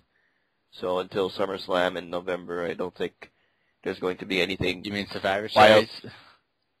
Say what? You said SummerSlam, you meant Survivor Series. Survivor Series, sorry, yes, I meant the Survivor Series in November. I don't think anything wild or great is going to happen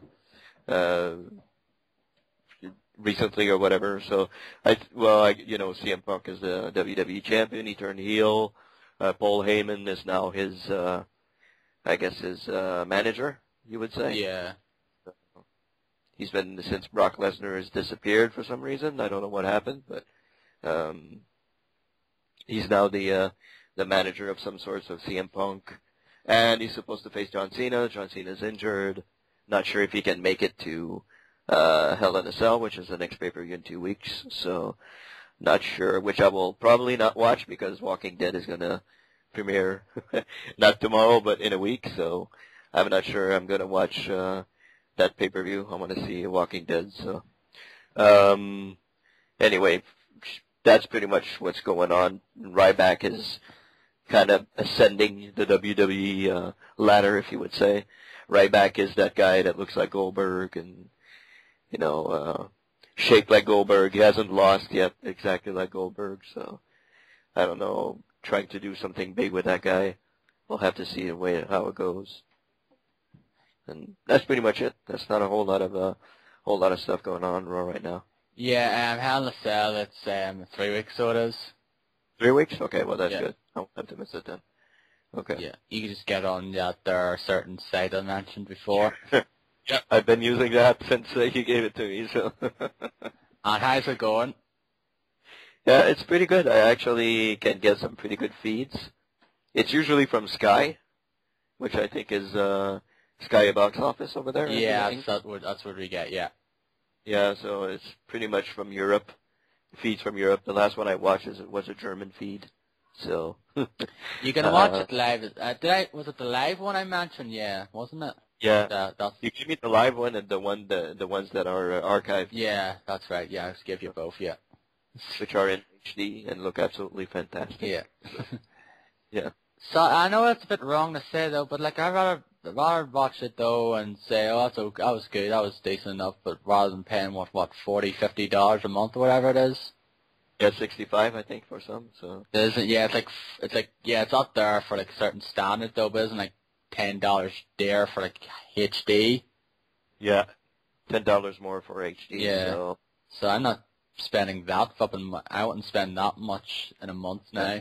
Like you have got way worse. You have to pay that much. We have to pay like the £15, which is like what, $30, $20 or $30 or something at the end of the day.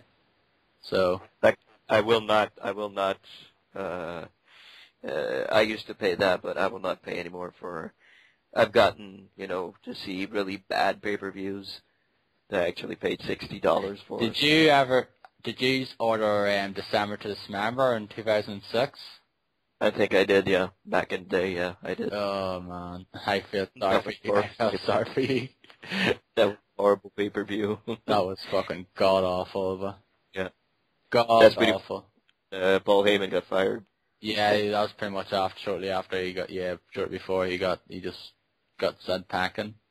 Yeah. With the whole, like, the only good match in that was the first match, even though that went a bit too long, but everything else sucked. Like, the Elimination Chamber match sucked. I still feel everybody ordered that pay-per-view should get a refund. Yeah, agreed. That was a waste of fucking everyone's money. I think it was already on Sky Sports here, so that's pretty much before, like, I think pretty much every pay-per-view here now is pretty much box office. I don't think there's any ones that use on Sky Sports now, so pretty much have to pay for all of them now, which sucks, but anyway. Anyway, on to what I've been watching now.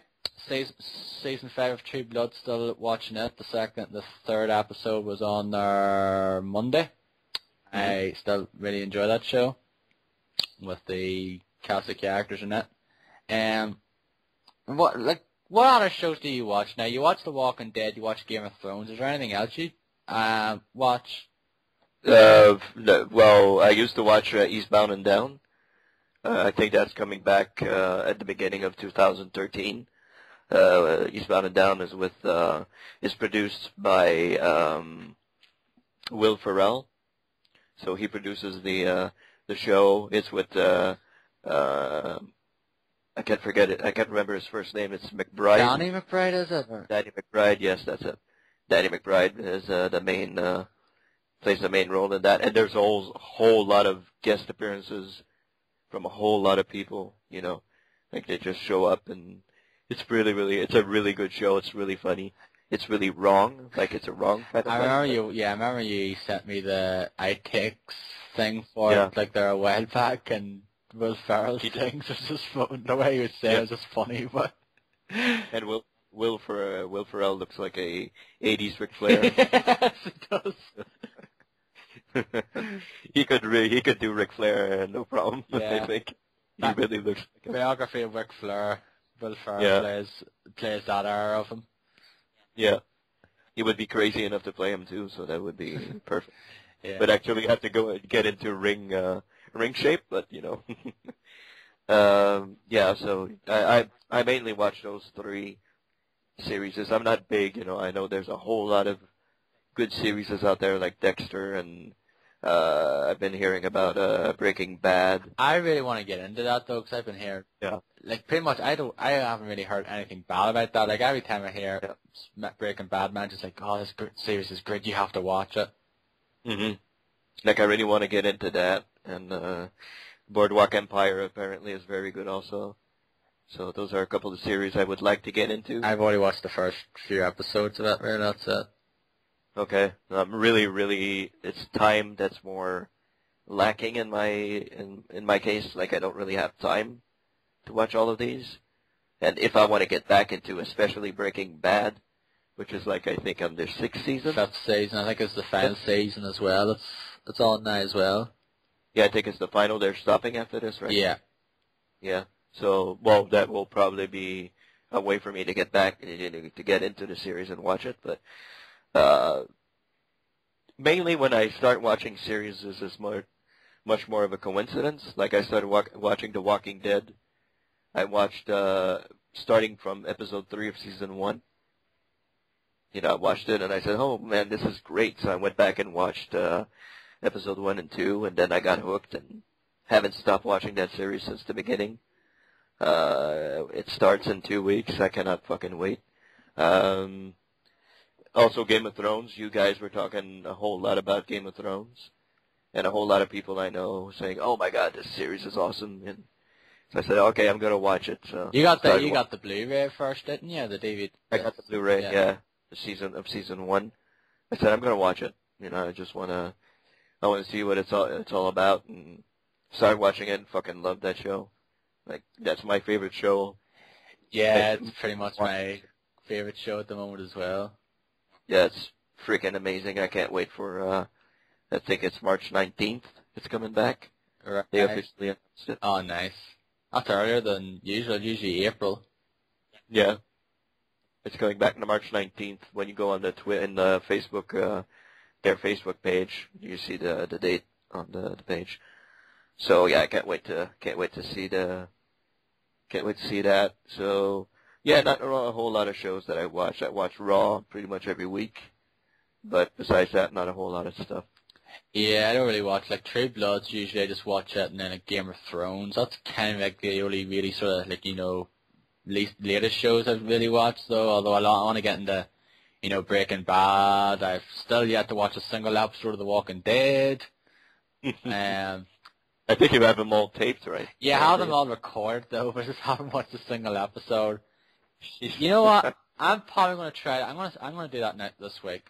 Basically, I'm going to say, right, I'm going to start watching. I'll watch the first, 2 or 3 episodes this week and give him my first impressions in the next episode or whatever.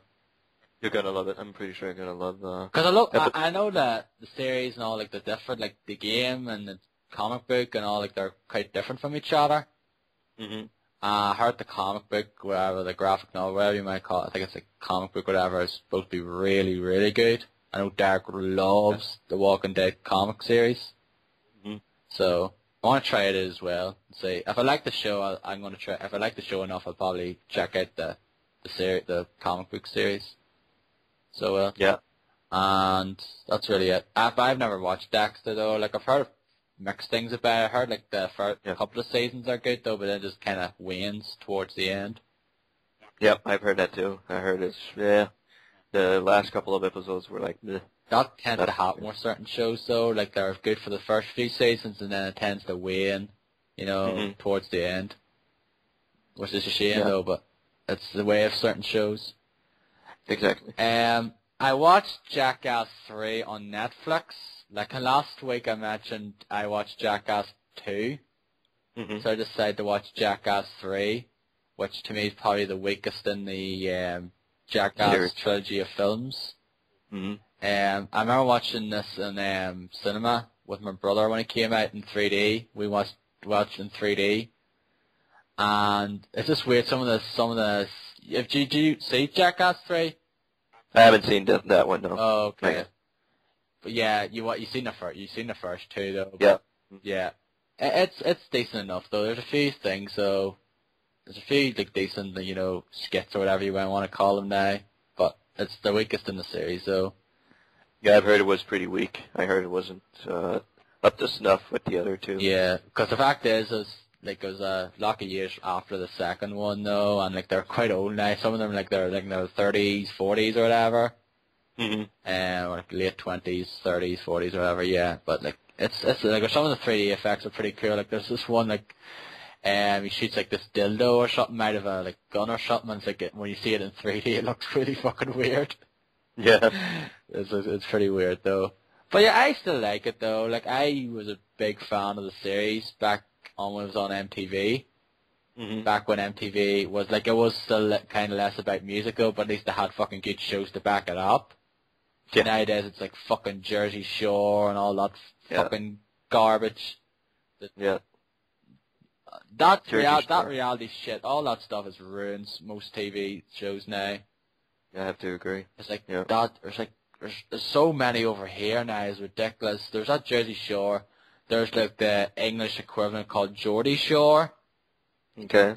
There's this one called Made in Chelsea, which is like this kind of fucking, up the kind of posh middle class kind of fucking one of the based on it pretty much. And then there's this one called The Valleys, which started there basically, which is basically a Welsh version of that as well. Like it's like, and the only way is Essex. It's like we're fucking absolutely fucking drowned in that shit over here. But you had like a Geordie Shore, you had the Hills and all those ones as well back, as well. So you didn't get away lightly either. No, well, we have a Jersey Shore, which I never watched in my life. We have a couple, reality shows. We, like the whole old school, you have Survivor, you have, what is it, the one they run across the world there? What is it? The Amazing Race, Big Brother. Yeah, Big Brother is still on here as well, which that series peaked for me about 5 years ago. Yeah, I know. I'm with you with that. Like 5, 6 years ago. I used to religiously watch that every freaking time it came out. Yeah, I would say. At one point, I was like, fuck this, man. It's always the same thing. Jesus Christ. The last one was like 2006. That was the last series here that I really paid attention to. I was like, nah, I'm done. Yeah. And we have one here in I guess in Quebec and Montreal. Well, in Quebec, it's called, it's in French, it's Occupation Double, which means, it's a little bit like Big Brother. It's some people living together and dating each other and all that stuff, and oh god, it's horrible. And it's really, really popular here, like really popular. Like it gets like a whole lot of people watch that, and it gets really good, I guess ratings, but ratings. Yeah. Yeah. Like, it gets really good ratings, and it's fucking garbage. Like, it's really bad. I don't know who watches that, but Jesus. Same gets said here for shows like X Factor. X Factor is fucking really, really popular over here. And I fucking, again, I tended to watch it back in the day when it sort of first started. I was like, oh, this is good, though. But it's just the same fucking shit now. Like, yeah, always the same thing. I used to watch those shows mainly for the auditions. Just to see how bad they were, because some of those auditions were just absolutely fucking hilarious. Though you're basically laughing your like tears of laughter. Yeah. Some people say that about wrestling. They say, "Hey, it's the same thing over and over again," which it is. But I don't know. I'd rather watch wrestling than that stuff. Yeah, I agree. Like the X Factor is like it's actually on now. And it's like it's the first of the live shows this year. Okay. And it's on for 2 hours and 20 minutes. Fuck, man, that's long. Holy crap. Okay. It's like, really, it's just like painstakingly long though, so it is. Because I think there's like 12 acts though, so basically I think every time a bloody act performs there's a break. Yeah. That's why the fucking length of the bloody damn thing as well. Well, my parents watched The Voice. I know they watched that, and I think they love it, but yeah, I can't watch that. I don't know. It's just, doesn't Voice attract is me just at pretty all. much a new take on that there. It's like, oh, you look away, you just hear the guy, the person singing though, and if you like it enough, you just switch around then. It's like, oh yeah, that's all good. Like, that part's like interesting enough though, but when you get to like the main like live shows, it's just basically, you know, those popularity talent contests then you've seen already. So, Yeah, exactly. So, yeah. No, not my type of show. No. Not at all. I hear like that. I never liked American Idol, so, you know. Yeah. Whatever. You Canadian Idol as well, don't you? Yeah, we have Canadian Idol over here yeah, also. and a certain person who's popular at the moment here, certain songs came out of Canadian Idol. Who is it? Carly Rae Jepsen. Oh, yeah, okay. She had a song here, Call Me Maybe, which was fucking played to fucking death. Yeah. And she has one at the moment with Isle City, who did that Firefly song a few years ago. Yeah. So, yes, that Carly Rae thing has been laughed at and used and all that crap and all. And it's, you know, Call Me Maybe, that one? Yeah. And there's just that one, was a Chinese guy, whatever it was, that party one on YouTube was pretty funny. Yeah. I forgot what it was called though. It was pretty funny though.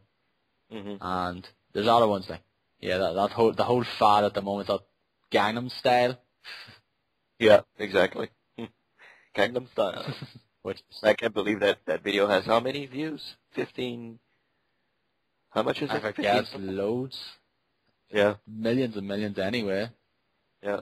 That got #1 here, I think, last week in the charts.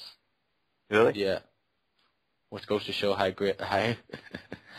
I don't mind, it's kind of shit though, it's shit in a weird way, in a good way, I guess. Like, shit in a good way. Yeah.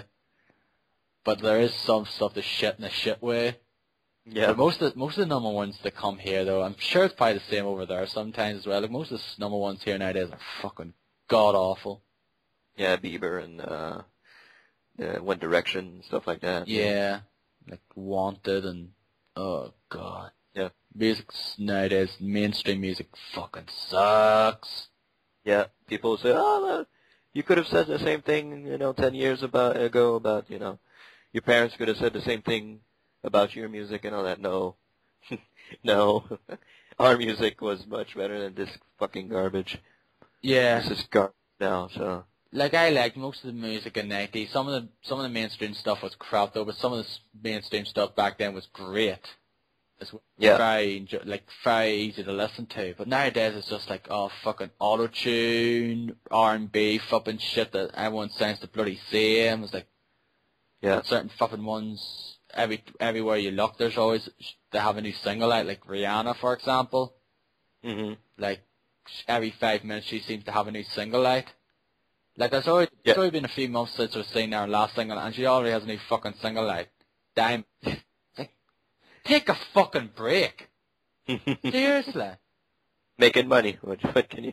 People are buying it, so they're going to continue doing it.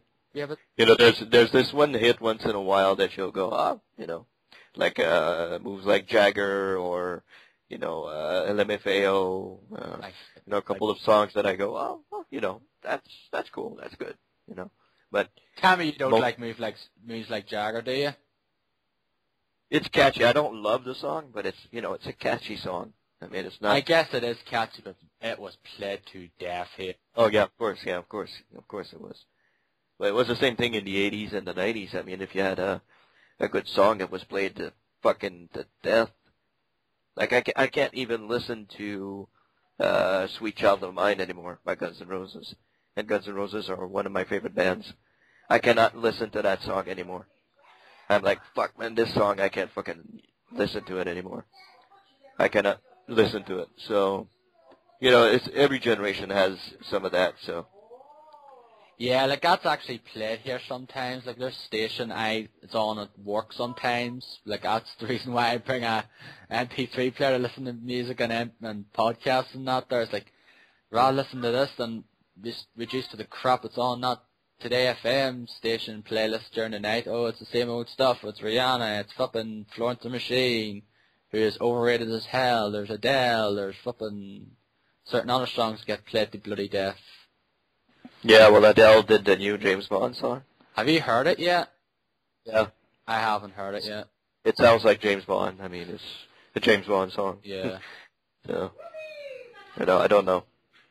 Yeah, I haven't heard it yet. But it's like, yeah, it's probably, yep, it sounds like Adele. Yep, it's James Bond song, yep.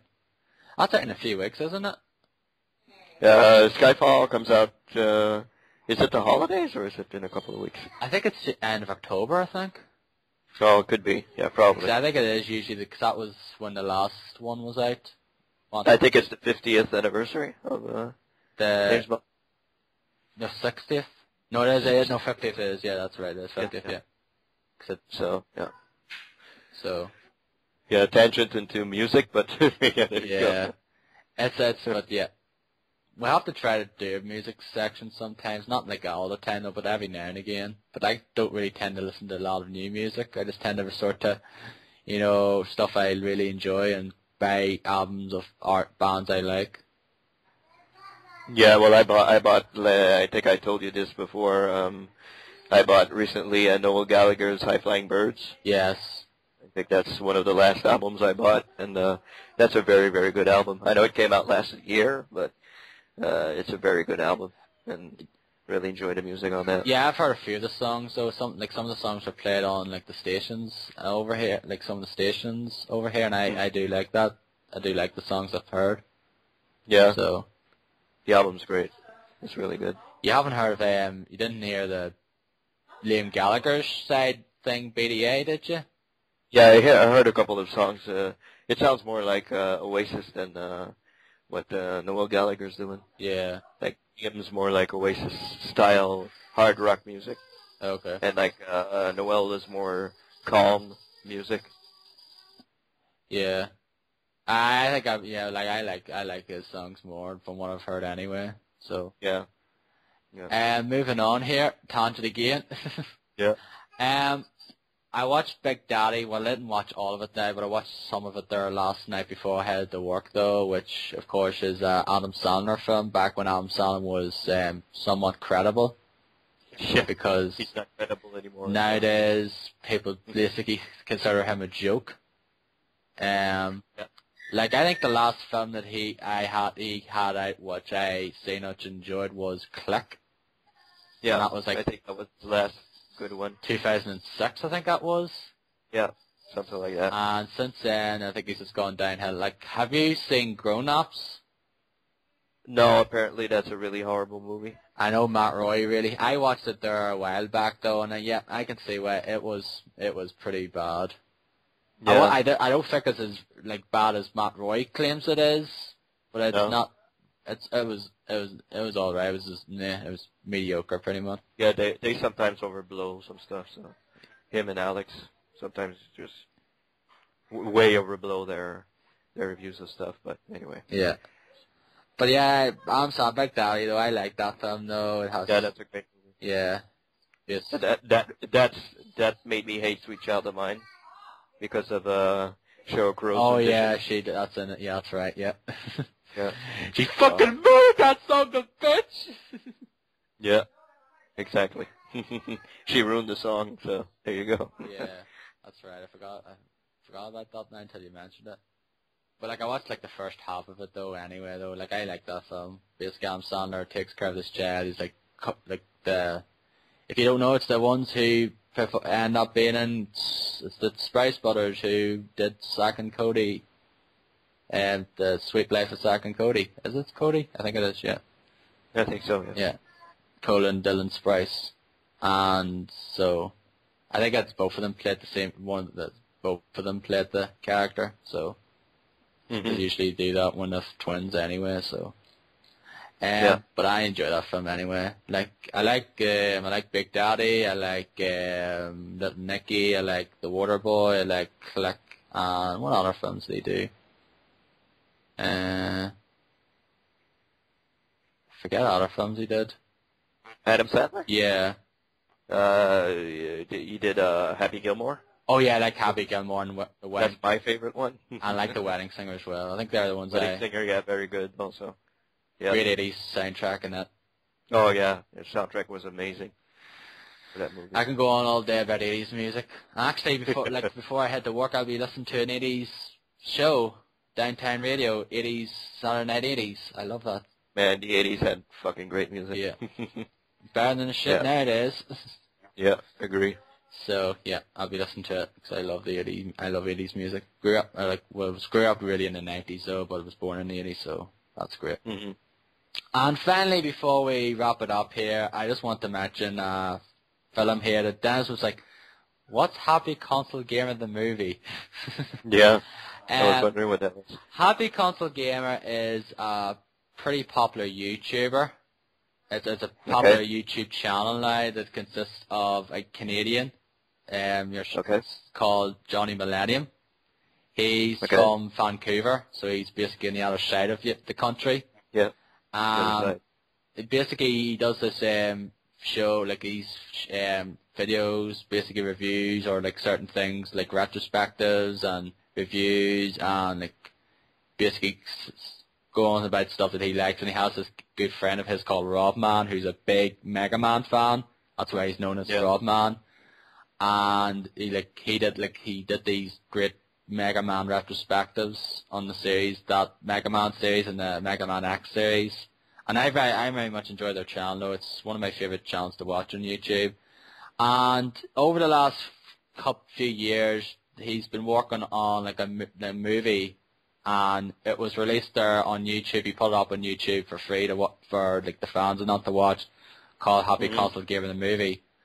And a synopsis for it is that there's this game in the 80s. It's like all like kind of not real. It's like this game in the 80s that was never released though. It was considered too great. It was like the perfect game though. If you ever played this game, you do not want to play another game ever again. That's the only one you can play. And it was tied to this developer called Relics, and it basically is a quest. Like Johnny finds gets this video about this basically from this guy saying you have to find this game and keep it away from like the public, whatever. And he gets this relic system, and he has to find these 4 games that were released for it, and that will help him uncover where the location of this perfect game is. So that's basically that sort of pretty much the synopsis for it, though. But it's a cool little thing, though. It's something that will be cool. If you're a fan of his channel, you'll get some of the little jokes in that there as well. And there's a cool little moment of Rob Man, who basically is dressed up as Solid Snake, sneaking into this guy's house to get one of the games. It's pretty weird, pretty cool. And the end of it, though, like there's someone like this guy plays like bit of a spoiler here, though, but like he plays the kind of one of the guys that's like kind of the main, like kind of we'll say a villain or whatever. He's one of the antagonists pretty much. He plays the game and it's like he's going crazy, like something this other guy's watching him. It reminds of Indiana Jones and Indiana Jones and the Raiders of the Lost Ark. Okay. Because the way they're like watching is like, oh my god, they're going crazy, and you think they're like their heads are going to melt or something like that. There, kind of that. Just reminds you of it. So it does. It's very enjoyable. It was like it's just basically just over an hour long though. So if you have time to kill, I consider watching it. It was very enjoyable in my opinion. So it was. So should have to watch that. It reminds me of Time Trotters, the way that you went with the synopsis. Yeah. Like Time Trotters going back and getting games that people didn't play or something like that, or yeah, it's not really like Time Trotters now, but like it's like that's the synopsis. It's like a relic system. He has to get these 4 games, and then and then it'll cover the location. But it's very good. There's like a couple of laughs though. So there's a few cameos for these other popular YouTubers. Like you wouldn't really know them though, but like a guy I know, he's like, because he did the podcast, that one I mentioned, All Gen Gamers. Because Johnny Millennium used to be a part of it though, but he had to left due to basically commitments because he's getting Yeah. paid in that there. And guy was in it. It was called Gamester 81. John, he did a cameo of it. It was a pretty funny cameo. So, it was an enjoyable film. Now I recommend you just check it out anyway and see if you like it enough though. And it's a good channel though. It's one of the better channels in my opinion to watch on YouTube anyway. So that's all I've been watching anyway. So cool. I'm sure we're over the 2-hour mark now, are we? Yeah, we let me check here. We're at this one is 33 minutes. So yeah, we're over 2 hours. We're about 2:10. Yeah. Into it. That's me rambling fucking on. We're now going to do another 2-hour. Well, I did one with Derek there a few weeks ago. But anyway, that's pretty much all I've been watching. That's pretty much wraps things up here, so it is. So, yeah, I think we're done. We are done. Interesting episode. I have a few interesting topics. I want to talk more about the reviews in a future episode. Because... Yeah, we're going to have to touch back with that, see how it goes. Yeah, because I find that topic very interesting, though.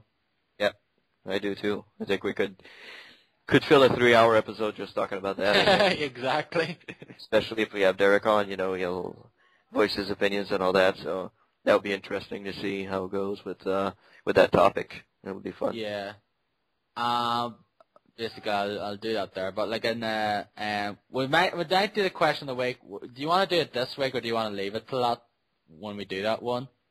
Yeah, I think we could skip a week and do the question of the week next week. Yeah, I think it would be better off to get people, and just give their 2 cents on those. So we'll probably just leave it till next week to do that question we mentioned.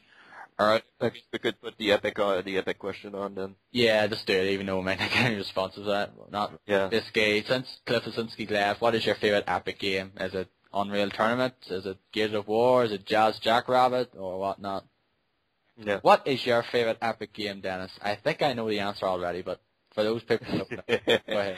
Well, it's not one of the Gears of War. It's not one of the Gears of Wars. My favorite epic game is Unreal Tournament 2004. So that is my favorite. I don't know how many hours I spent playing that game online. My favorite online game of all time. No shadow of a doubt with that one. So had a clan, used to play in tournaments and all that. So really, really loved Unreal Tournament 2004. That has to be my favorite epic game of all time. No questions asked. So, what about you? I don't know. Like, I didn't really play a whole lot of epic games because, like I said, I didn't really grow up with a PC now, so I didn't play, I played, like, Unreal. I played, I don't know if Unreal, I think it was, like, Unreal collaboration. Like, yeah, Unreal Tournament. I played a bit of them. I played Unreal Tournament 2004, and I enjoyed it, though, but I didn't. Probably just mainly because the fact is I really enjoyed the multiplayer and had, like, really great blast playing the multiplayer, even though it pissed me off sometimes, and that's Gears of War. Was only multiplayer Unreal Tournament 2000. I was basically leading up to what I was going to say. The Gears of War. Okay. Just because of the multiplayer. I had fun with it, though. Like, the campaign's, like, pretty good, though. It's pretty good, but the multiplayer is, like, just remember good. That would surely be my second one. So. Yeah. In favorite. Like, I really enjoyed the multiplayer, though. Just had really good times playing that with a bunch of people back in 2007. 5 years ago now. Hard to believe that it is now, Dennis. Yeah, that's been a while. Yeah. It's been a while. Time flies. Yeah. That'll probably be my favorite, though, just because of the good, multiplayer sessions we had, though. The Gears of War bashes, the Gears bashes that we referred them to. Yeah, exactly. And me getting pissed off, getting killed by a shotgun for the umpteenth time. Yeah. Dennis can vouch how angry I got in that game sometimes. Yeah, that's where he got his angry, Irish Angry Gamer subtitle. Yeah. He's the Irish Angry Gamer. The Irish Angry Video Nerd. But anyway, that's pretty much all of the mention now. So anyway, leave us reviews on iTunes, subscribe to us on iTunes. You can follow all of us on Twitter. I am DowM85. I'm D-Boy Den. And you can also follow Darky as GigaStorbZ. And you're also going to follow the United Gamedom at United Gamedom on Twitter as well for, like, episode updates and, other things as well that we might do in the future. Also, you can follow us on Facebook. We post the question of the week there, and also episode updates as well as there. And you can also email us at unitedgamedom@gmail.com for, comments and questions. I don't even think we checked this week, but I doubt there's anything there. Yeah. But anyway, this has gone on probably longer than I expected it to be because I tend to ramble on like a motherfucker. But anyway, until that, both do. Yeah, we share the same traits. Yeah. But anyway, thank you all for listening to this episode. We'll be back next week with the trio perhaps, and we'll try to get another guest on soon. Oh, actually, before we go, what about the logo? Yeah, the logo is finished. It's final touches are being done, the color and all that stuff, and it will be digitalized and should be available next week, I think. I'm pretty sure it'll be available next week. He told me next week, so. Okie dokie, so we'll have something to look forward to then. Dennis can show us, me and Derek, what this whole logo look like, and we'll show. Yeah, I've seen the final product. Well, they're close to the final product without color, and it looks pretty freaking amazing. I think you guys will be very proud of what he came up with. It's really, really nice. Yeah. So we'll make that as our official logo when it comes up, and get rid of that weird one we'll have on the iTunes and elsewhere as well. Yeah. So anyway, thank you guys for listening, and we'll see you all next time. So goodbye. Have a good week. Bye-bye.